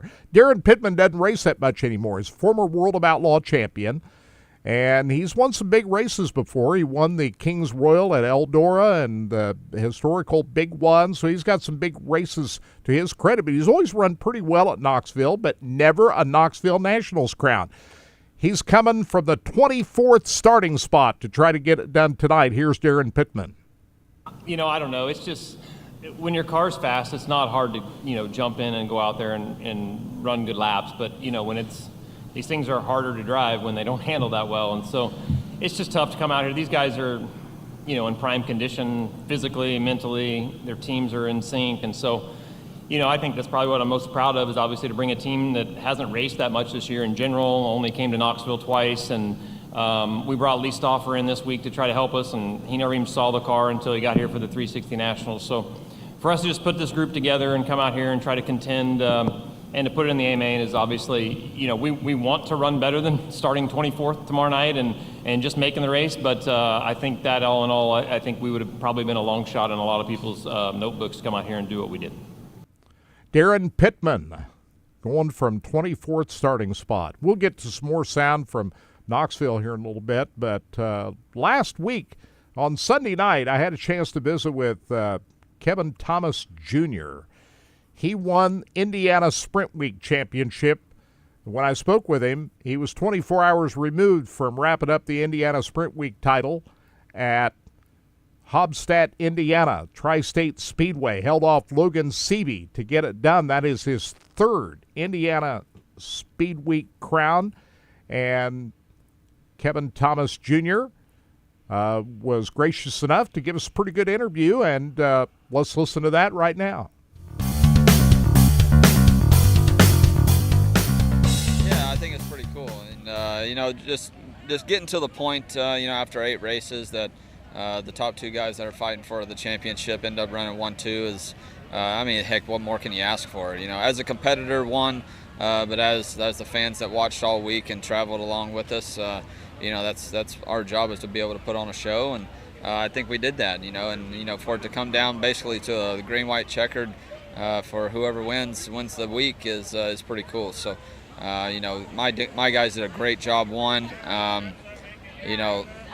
wife, my family, everybody that kind of does and pitches in and does things that make our race team go around. All those things are key. And we had a good week, a good solid week. And capped it off with a win, which is one of my better tracks. But a place that we love to end the week at, just because of what it means and the Helfrichs and what they do for racing and such a great racetrack too. So. It was a good week, and I was pretty pumped. You won here at Knoxville back late May. How much did that carry through the rest of the season? That was a big win for you here. It was. So the first, I guess it would be quarter of the season, we just struggled, and we built new cars over the winter, and, we thought they were going to do one thing, and they didn't, and so we were scrambling, and, we were just trying to find things, change things, do something to get speed, get comfort, and, we kind of hit on something right whenever we showed up here. We even ran, I want to say, a local race at Kokomo, and we ended up winning, and, so we had a little bit of confidence and some confidence in the race car, and we thought we knew what it would do. Then we come here and we win. Then we win at Williams Grove. And things just kind of started going the way that we wanted them to go. And, it was unfortunate that they didn't start that way, because I felt like we would, be a strong contender for the championship, because, what we're doing now is kind of crazy. I don't even think I've ever even been on a run like this before in my career of this many podiums. And I want to say the last 10 races, it's like 7 podiums. So, it's a good race car, good race team, good people around us. So it's kind of all you can ask for. And, starting it off here at Knoxville, being able to get that win, obviously this place is prestigious. We all know that, but it's a hard place to get around too. You got to have a good race car, and that was the thing that stuck out to me the most is being able to win here. It just shows what your team's capable of, what your car's capable of. Because it's hard to get grip here, and so if you can accomplish that here, you can figure it out somewhere else. And I think that's what we kind of caught on to, and just running with it now. You're only one of, what, 2-3 drivers that's won the Indiana Sprint Week Championship at least 3 times? Yeah, I think one of 3, maybe 4. I don't know. I know my fake dad, Kevin Thomas. He's not my real dad, but everybody thinks he is. He's won it, I want to say 4 something times, especially whenever it first started. He racked off, I want to say 3 or 4 in a row. Dave Darland's won 3. I want to say Levi Jones too. So, that's good company, real good company. Obviously, those are all champions and, Hall of Fame guys. And, to have your hat in the mix of those guys, it's pretty special. How satisfying was it? I mean, they got all the races in. That's pretty rare. Yeah, that is rare. 8 races especially in Indiana, it likes to rain just whenever the hell it wants. So, being able to get all those races in and, USAC for, there's a couple times that, maybe even Terre Haute probably coulda, shoulda rained out, but it didn't. And, Blade Kearns and his dad over there did a great job on prepping the racetrack. And we didn't run well that night, but the show was still good. So, hats off to the officiating crew and, all the track people that did all their jobs all week. It's a tough week for everybody, and, not just the race team. So it was a pretty fun week. Everybody did a great job. I feel like we looked good as an association. Gave great shows every single night to the fans, and it's about all you can ask for. Had a lot of different winners, too. I mean, it was pretty competitive this year. Some guys won that hadn't won, like Chase Stockton for a while, Briggs Danner. Just talk about how competitive it was. It really was competitive. I mean, I think Stevie was the only repeat winner, and that's tough to do because right now, and you see on the internet or whatever, it's just a 2-person show all the time, and we show up to Sprint Week and I want to say like 6 people won. So that just shows the deepness of our field. Of who can win at any given moment. I know people get on streaks, and that's great. We're even on one. Maybe not a winning streak, but just a consistent streak.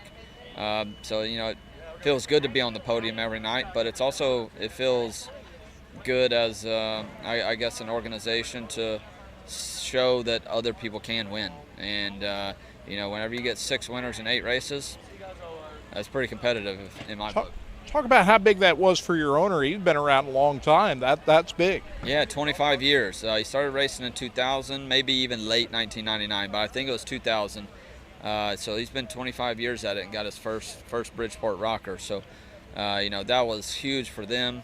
I love Hank and Michelle to death. They're my car owners, and they're special people in my heart. So, and that takes a lot for people to get, I guess, through to me, in that way, especially in this industry. It's fairly cutthroat. We're all a big family, but we're also, out to do one job, and that's win. And, they have become like family to me. And, that's something that I really wanted to get last year for him. It didn't work out. We had a hell of a week last year. But, and then we start off the season not very good. And then to get going at the right time and to do the things that we did and win a Sprint Week for them, win a race, to cap it all off. It was a big night for everybody. You've been driving a lot of wing cars this year with Heidbritter. Kind of talk about your progress with the 410 wing car. Yeah, it's getting there. Obviously, it's my fault, but I throw myself into the hardest races ever to come and try to showcase and their team and myself too. So it's obviously tough. I don't think we've went to one. I want to say we've had one weekend where it wasn't like a 70-plus car field. So, I haven't made it easy on myself, but they bring good equipment. The team's nice over here. I don't get to race with them as much, unfortunately. I got other commitments, but I do love running the wing cars, and we were fortunate enough here tonight to make the Cappy. A lot of good cars went home, so just getting some laps around here. I went from yesterday turning it at the flag stand to today not turning at all. So even myself just getting used to the speed and going back and forth like that sometimes isn't the easiest for me, especially with my limited wing experience, but it's pretty fun. I like running for these guys. What would make a good Nationals week for you? Man, honestly, obviously everybody wants to make the show. I feel like we're capable, but things got to go our way. You know, I got to do the right things. I think the car is capable. With me, I got to figure out just how to race sometimes. You know, I feel like I can qualify pretty well. You know, I got to not draw like dog shit like I normally do. So if things go our way, I feel like I can lay down a lap, but then I got to figure out how to race, and that's the toughest part for me, especially on these big half miles and Knoxville and this week. You know, everybody's on their A game, and you know, I'm just coming in here off a non-wing tour basically, and trying to dice it up with the big guys. So you know, anything in the B main realistically would be pretty respectable. How cool is it they give you a rocking chair for winning the Indiana Sprint Week Championship? It is pretty cool. Every once in a while, I'll just sit in those things. You know, you got them in your house or your shop or whatever, and you walk by them. Sometimes you don't pay attention. It's just another piece of furniture. But then there's times that you sit there and you look at it and you're like, damn, that's pretty cool. You know, you just sit in it every once in a while. You know, I'm not a big sitting person. I'm pretty wide open, but you know, every once in a while I'll have a cup of coffee in it. Congratulations. Thank you very much. That is Kevin Thomas Jr., who will have to come from 19th starting spot in tonight's C main. But he's got 15 laps to get in the top 4 of the C. And then once he gets to the B, he's got 22 laps to come from the back and pass a whole number of guys try to make the A. Going to be a pretty tall order for KTJ, but hey, I'd like to see him pass a few race cars at least. We've got Bob Baker on from the National Sprint Car Hall of Fame and Museum. How you doing, Bob? Good morning, Scott. Good morning, Kurt. How you guys doing? I'm doing good. Is it raining up there yet? No, it's not supposed to rain till later tonight. They said we might get a sprinkle this morning or something, but we're not really anticipating any rain. They did move up the races just a little bit to 5 o'clock this afternoon to make sure we get everything in, but it's looking good. Well, you just gave us the best news we've heard all day. That is outstanding. They're kind of pushing everything up, aren't they? Did I hear them say right last night they're going to allow the haulers in the infield tonight? Yep, they are going to allow the haulers in the infield just for safety reasons in case there is a later rain after the races are over to help everybody get loaded up and get out. But they got to get this thing in by 9 o'clock, I'm told, right? Supposed rain chances go up to like 40% by 10 o'clock, I think, tonight. Okay. Last I saw. So you think we're going to be good? That's great. Outstanding. Oh, absolutely. They're starting at 5 o'clock. We should be done by 7 or 8. I love that. We got 5 races to get in, right? That's all we got to do is get 5 right. races. Should be pretty good. All the fields are already set except for the guys that are transferring up to the next race, so we should be in good shape.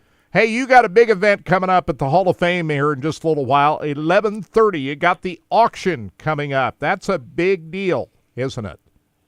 It's our largest auction of the year. Yep, you're right. We have a lot of illuminated items, neon items. Of course, the Rico Abreu stand-up, the Rico Abreu memory box that he put together. Everybody's pretty excited about that. And just one-of-a-kind autographed items that, you haven't seen before, or maybe you've seen but haven't seen them autographed. So it's going to be a good auction. Yeah, we saw some of the items kind of laid out on the tables up there, did we not? Yep, we have about half the items laid out through the week so people can take a look at some of the larger items like the big grill, the barbecue grill, and the neon Corvette grill. I think it's about 4 feet wide and about 2-3 feet tall. Those are pretty big items, so we tried to get those out there early in the week so people could take a look at them.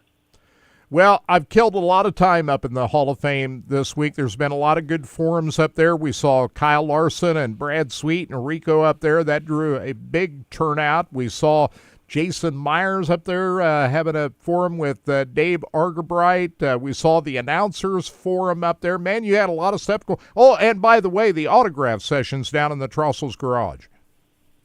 Shane Carson sets all those up for us. He goes through the pits and gets all the drivers signed up with a time. That works into their busy national schedule to come over here for about an hour and sign autographs. And we've had just about everybody you can think of back in the Bob Trostle garage, 3 to 4 guys, sometimes 5 guys, signing autographs for the fans. And we've just been really fortunate. You know, we've had Rico the night after Ryan Timms won. We've had him back there. Just a lot of familiar faces and people that you see them on TV, on Dirt Vision. You come to the races and you watch them, and you get to meet them in person, get your picture taken with them, get an autograph. It's pretty fun. Yeah, I noticed the session this afternoon. See where Jack Hewitt and Steve Kinzer are a couple of the guys that's going to be in the last one. Shane signing autographs himself. You got some real Hall of Famers coming in later this afternoon. Yeah, we try to do the Hall of Famers later on Saturday because the racers are getting into race mode and they're getting ready to race, you know, especially today with everything opening up and the hot lap starting at 5 o'clock. You know, our last autograph session is at 3 that lasts till 4. So none of the racers that are racing today will be at the autograph session. We'll have our Hall of Famers back there like Shane, Steve Carson, Jack Hewitt, and some other guys that are going to be surprise pop-ins this afternoon. So it's a big day here for us. It's probably one of our biggest days of the year. That's some pretty big names. Yeah. It is, and we're very fortunate, you know, that Shane does all the work to schedule everybody and get them back there in the garage, and the fans line up and they get to spend a little bit of time with, you know, their favorite drivers and get some pictures taken and get to talk to them for a few minutes. It's not a rushed thing like you see at a lot of the big races where you just have to get your picture signed and move on down the line. The drivers and everybody will spend some time with you, so that's really nice. Yeah, Shane Carson will spend a lot of time. He's a Hall of Famer himself, so yeah, thanks for Shane for doing all of that. I'm not sure he would think, okay, if I didn't do this, who would? But he probably does think that. You know, one thing that everybody, the drivers and all of us are working on is this Corvette sweepstakes. You know, tomorrow's the last day you can enter to win the 2025 ZR1 Corvette, and that's been a great fundraiser for our museum. It's hard to believe, Scott. We were talking about this 7 years ago, but this is our 7th Corvette that we'll have given away when we give this away on Monday, August the 18th. The 7th one. Yeah, I know. I mean, that's incredible. It's hard to believe. You know, I can remember the first one, and I was just doing everything I could think of to make sure we had enough money to pay for that first Corvette. A lot of people think that we get the Corvettes for free, but we don't. We have to pay for them. And this one that we've got now is pretty special. It's the ZR1 with the ZTK Performance Package, and it comes with $30,000 cash to help people pay for the taxes. And it's a $202,000 car. It's not a cheap car or inexpensive Corvette by any stretch of the imagination. It's the real deal. Scott doesn't think I could drive this thing. Of course, he could. You know, I'd have to ride along with Scott, who's not. You're not a very good passenger. You wouldn't sit still for me sitting in the seat and you ride along. Kirk is a terrible driver, to be honest with you. In your opinion. No, it's a great car. This is the most powerful car you've ever had. The other night when you drove me home, we made it. We made it home from the Dingus just fine. Right? Yeah, it's all good, Scott. Now this. I tell you what, this is a sold out race tonight, you guys. I mean, it's been sold out for a couple of weeks. There's no seats in the grandstands. We're full here in the museum. They got a few pit passes they're going to sell, I think, starting at 11 o'clock, and that's a limited number of pit passes. It's not like you can walk up at 5 o'clock and buy a pit pass. By 2 or 3 o'clock this afternoon, they're going to be sold out of pit passes, so you'll be watching it on Dirt Vision. It definitely is Sprint Car Racing's premier major event, the national championship here. This is the 64th year for the Knoxville Nationals. It's hard to believe in 1961 when it was started, it paid $1,000 to win, and tonight someone's going to walk away with $195,000. You think we're going to get it in tonight, Bob? Yeah. Absolutely. There's no doubt in my mind. I know we're going to get it in. Kyle Larson, he wants to get this in for sure tonight. If they don't get it in tonight, he will not race in the Knoxville National. So I'm glad to hear you say that positive forecast up there tonight. Who do you think's going to walk away with the big money, Bob? You got any thoughts about that? There's about a half a dozen drivers, but I would have to say the top two would probably be Kyle because he's won it the last couple of years, and also Rico. Rico's really hot right now. So either of those two I think would be pretty good bets on walking away with a big check tonight. But there's about a half a dozen other guys that are right up there with him. I mean, David Gravel, Buddy Kofoid, and Ryan Timms starting on the front row. Kerry Madsen as well. And they're going to do everything they can. Kerry Madsen as well. Kerry Madsen's got a lot of work to do. He ran had a great pretty last rough night until I don't know if he ran out of fuel or what happened, but right towards the end of the race, the car just would not go. Yeah, he didn't quite make it. He was going to make the transfer in, wasn't he? If that hadn't happened, so I'm not sure. He was running in the top 2, 3, 4 all night until just the last couple laps, and then I don't know what happened. The car just ran out of power. We're all thinking about Brian Brown and Justin Whittle last night. Have you heard anything about Justin? Hope he's okay.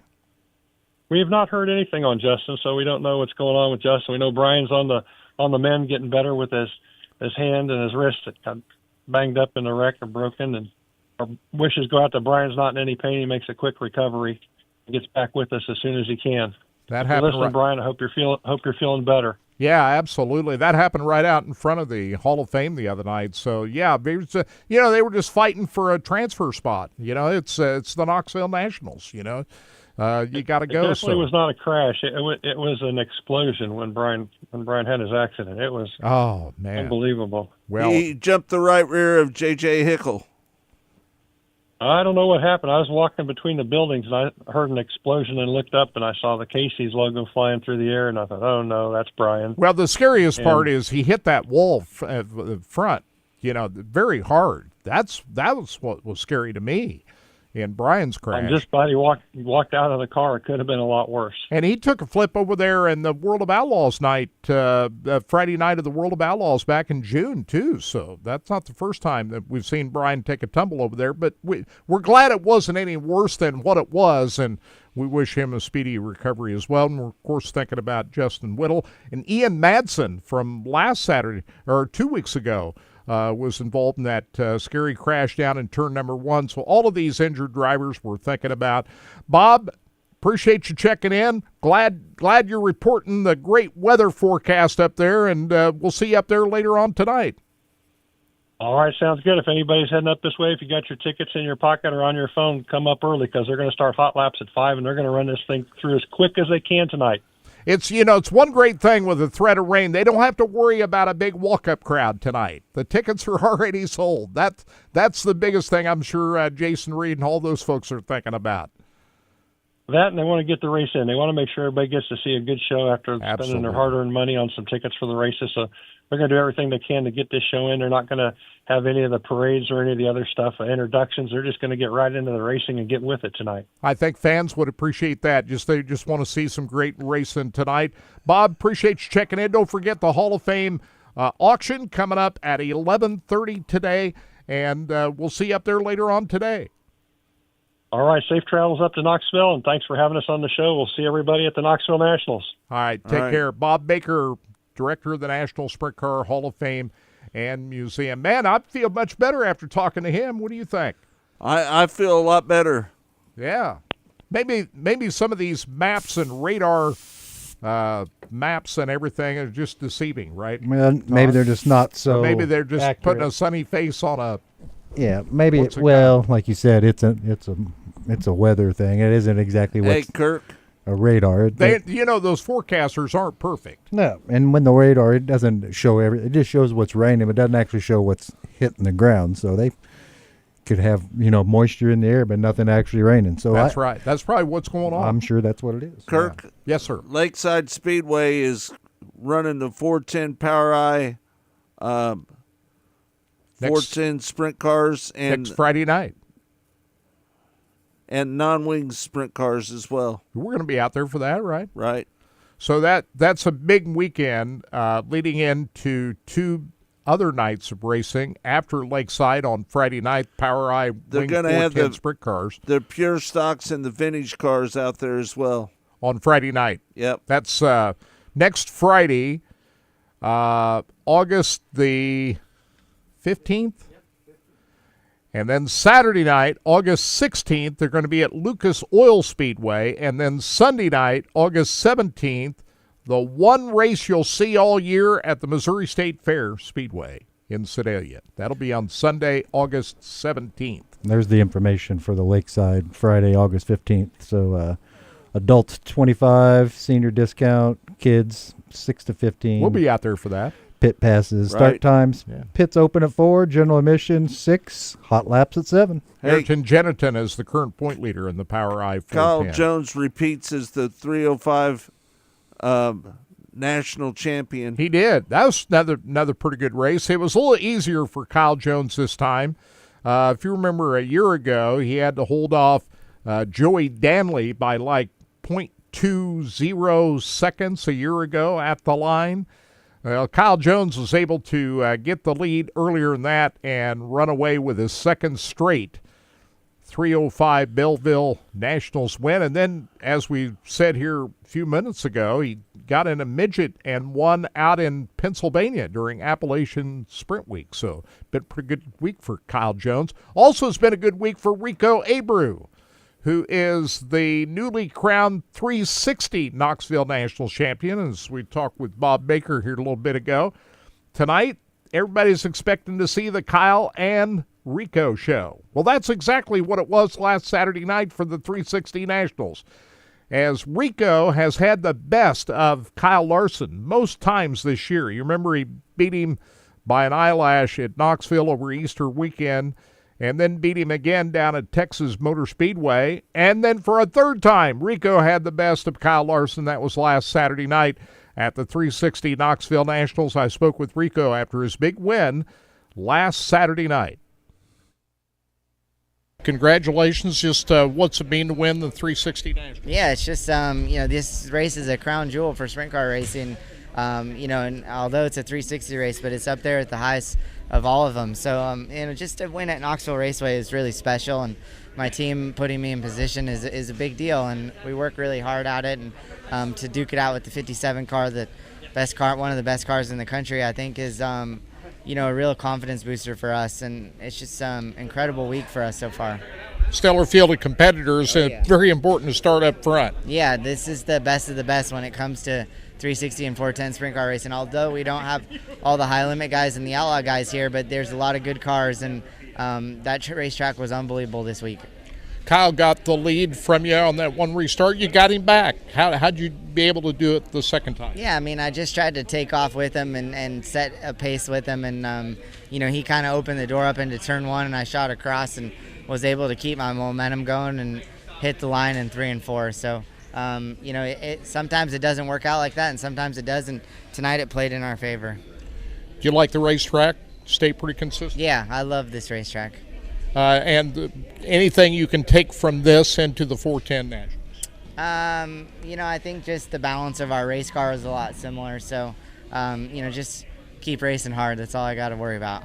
Just talk about you put a lot of emphasis on Knoxville. You won early this year, the Outlaw race back in April. You won a regular season show. You came back last week and won again. Just talk about the emphasis you placed here at Knoxville. Yeah, this place is, I feel like you have to come race here if you want to put yourself in position to win the Knoxville Nationals. And that was what I told my team this year is I want to come here and make it a point to really put ourselves in a shot to try to win the Nationals, and that's the biggest race in all of sprint car racing. So I feel that you can get a little advantage if you come here and race with the locals and the outlaws, and doing 360 Nationals is just a matter of getting laps and me getting a good feel for my car, and I think that's it. I dream about winning the Knoxville Nationals, and it would be a dream come true to win it.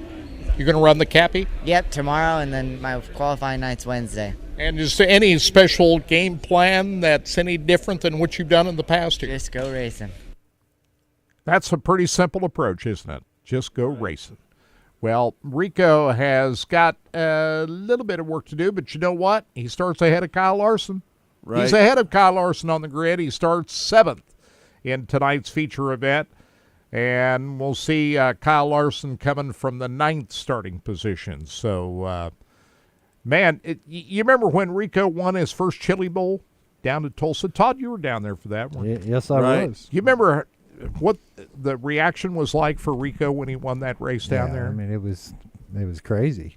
I see a similar thing happening tonight. Yeah, I could see Rico being the one that, like you said, he's got some work cut out, but if you're going to pick anybody to do it, I say Rico Abreu has the best chance. And like you said, there's a lot of guys that are hurt right now too, Kirk. So,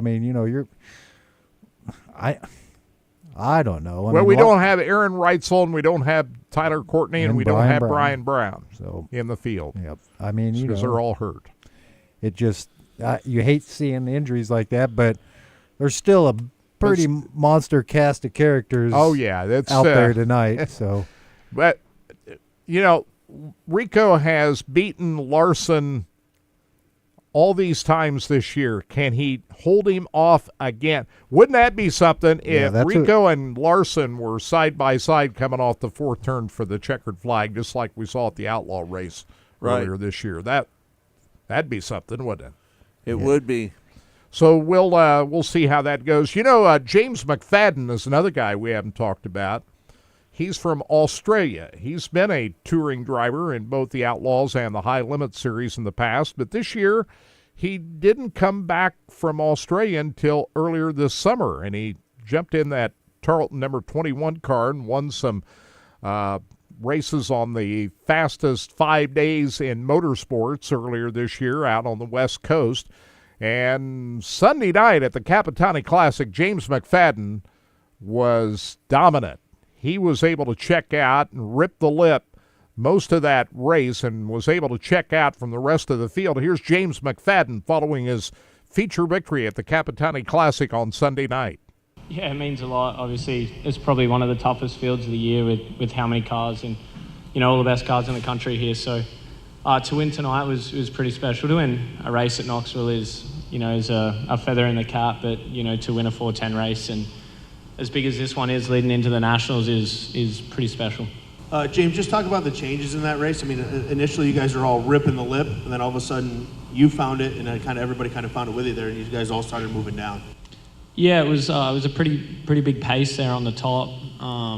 You kind of had to be up against it and four in it, and it was kind of very chunky, so it wasn't very comfortable up there at all. And I was actually watching a couple lap cars in front of me, and I can't remember who it was, maybe Justin Peck, started ripping sort of a car length off the top, and I slid a car and kind of caught that and just started trying to chase the rubber down. It's hard because it was really dirty on exit, so it was kind of you could get really greedy to the center and had to backpedal a lot on exit, but just.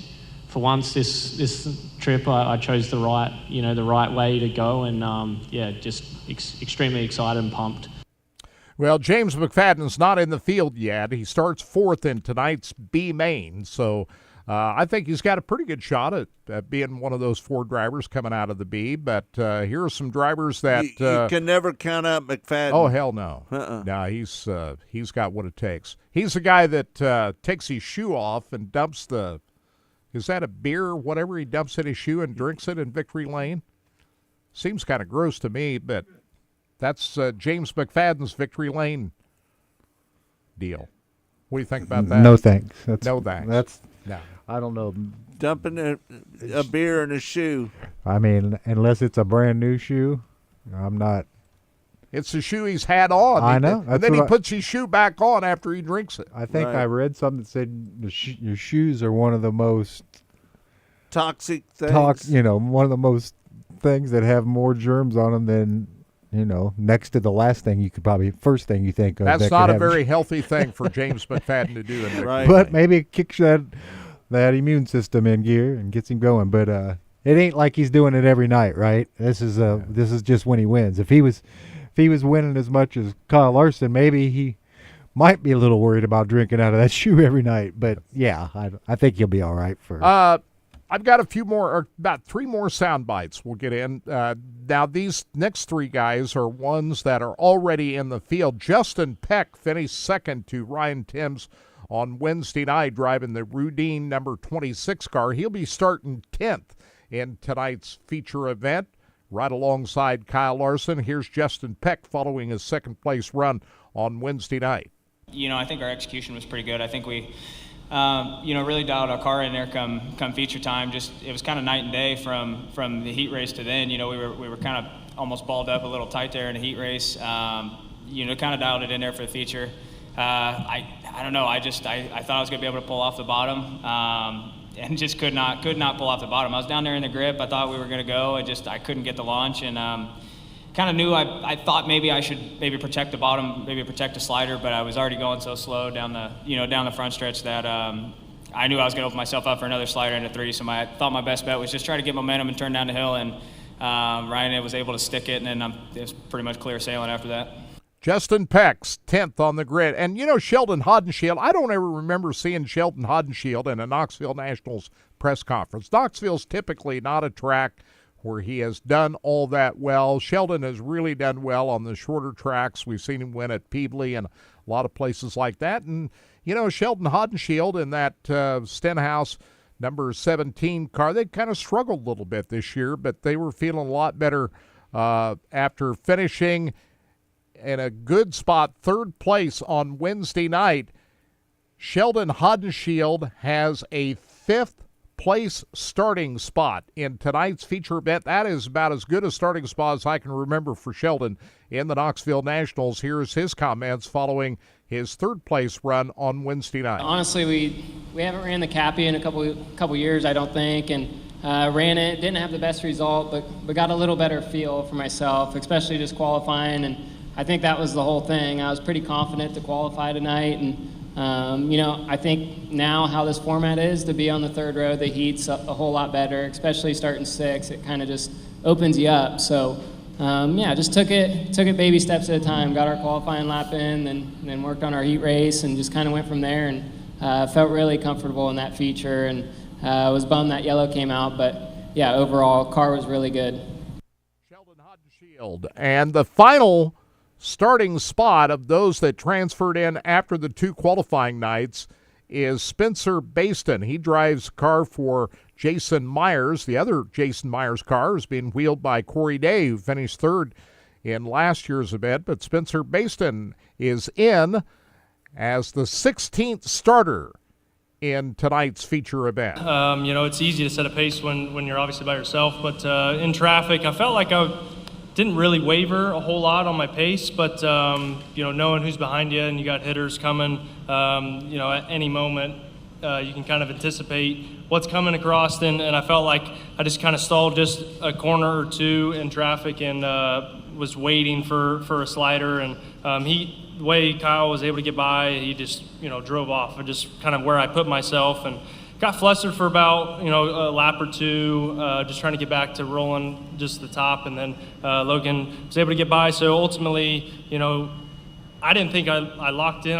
I thought I had to win in order to be locked in, so I jumped out kind of disappointed, thinking about all the mistakes I made, and it's good to know we're locked in, but ultimately to go forward on Saturday and put together a good finish, there's a lot I need to work on, but the American Rebel Beer 14 car was really, really good. I need to keep up with it a little bit better, so a little bit for me to work for or work on for Saturday, but I'm just happy to be in. Of all the race cars that I saw just walking through the pit, Scott, the best-looking race car is Spencer Baston's 14 car, that real American beer, the color scheme on that car. Best-looking race car in the field. You think so? That's my opinion. Everybody's got an opinion, right?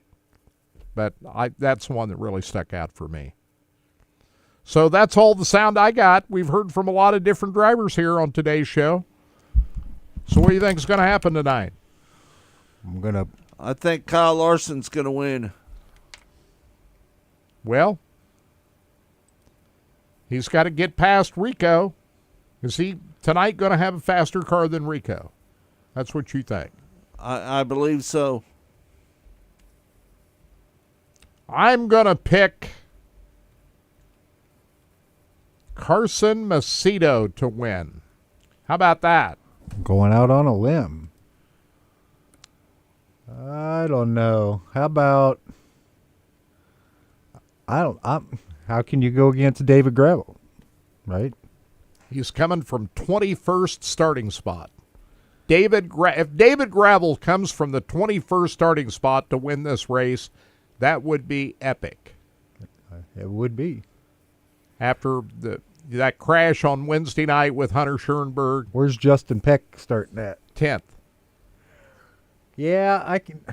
Who's starting 5th? That's where I'm at. Garrett Williams? Sheldon Haudenschild. Sheldon Haudenschild. Yeah, I'm going to go with Sheldon Haudenschild. I'm going to say as far out as 5th. Wow, now that would be a shocker. as far out as 5th can pick this win up. That's my. That would be a big surprise. You know, his dad Jack never won the Knoxville Nationals. That's going to be my my shot. I'm just going to throw it out there, Kirk. See what we can get. All right, Track Talk is brought to you by Rod End Supply, featuring the POWRi Midwest Lightning Sprints. Thanks, everybody, for tuning in to Track Talk. Mostly Motorsports coming up. Hopefully we get the winner on. Fingers are crossed.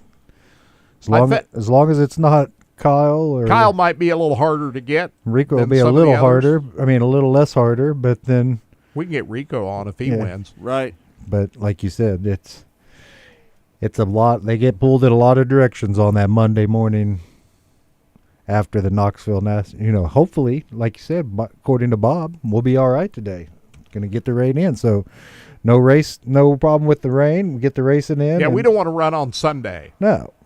And Kyle Larson doesn't want to run on Sunday. He sure hell either. doesn't want to run on Sunday. So no, I want to be heading back to Kansas City after a great Knoxville Nationals tomorrow. Not staying around another day, which we've done before. That's happened before. We've had races on Sunday. You going to drive up there, Kirk? Yeah. They're gonna have the event no matter what, Scott. Yeah, Bob. It ain't gonna get canceled. Yeah, Bob is pretty sure.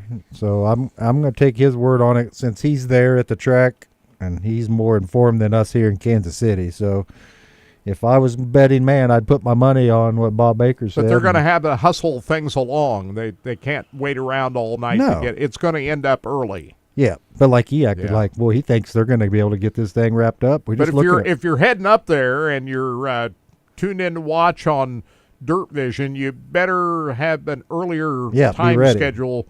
You want to get there early because they're going to start early tonight. Yep. Hot laps at 5:30. Is that right? Yep. And so they're going to move things along pretty quickly tonight. So yeah, if you're on your way up to Knoxville, or if you haven't left yet, you better head that way now. Pick up your drinks and your food on your way to your seat because you don't want to get up and go. There ain't going to be much time between races, guys. It's going to be hammered down. So it'll be fun. Hey, if you're out there going to the tracks today, it looks like might have a window of a break, here and there. So who knows what'll happen here locally in town. So it's supposed to be as hot as it was yesterday. We're still under a heat warning, but I just saw Nick Bender, who's on Channel 9 here, said that there's a few places that could get up to 5 inches of rain by tomorrow. Wow. Here locally. So, and then some people may not see any. So it's just kind of hit and miss here, which is strange. August rain doesn't normally happen like this. Normally you're watering your grass, right? You usually have to be out there with your hose to keep this stuff from dying, and we're literally just rain morning, noon, and night. It's just rain. So rain. Well, Kirk, you be careful heading up to Knoxville. Yes, sir. We'll be here to Scott? talk about it on Mostly Motorsports. Absolutely. On Be a good Monday, show. we'll have Monday. that. We'll post that podcast probably later in the afternoon on Monday. So. Yep. Episode 371 is the one we just finished. 372 coming up Monday. Look for it on all your social media, Racing Boys, and anywhere you get your podcast. Can't believe that's 372 episodes. Yep, 372. Thanks for all your hard work, Todd. I appreciate Great it. job, as Thank you. always. Everything's good to go here in Racing Boys. So next week, another show. For Todd Surprise, for Kirk Elliott, I'm Scott Traylor saying thanks for joining us here on Track Talk. It's all brought to you by Rod End Supply, featuring the POWRi Midwest Lightning Sprints. We'll see you on Monday on Mostly Motorsports.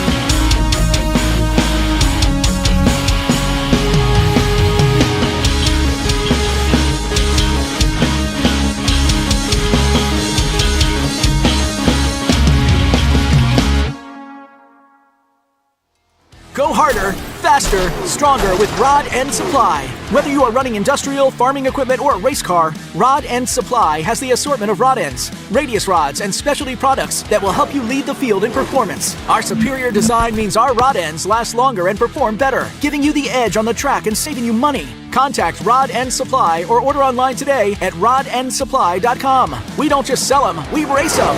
rodendsupply.com. Serving the racing community for over 30 years.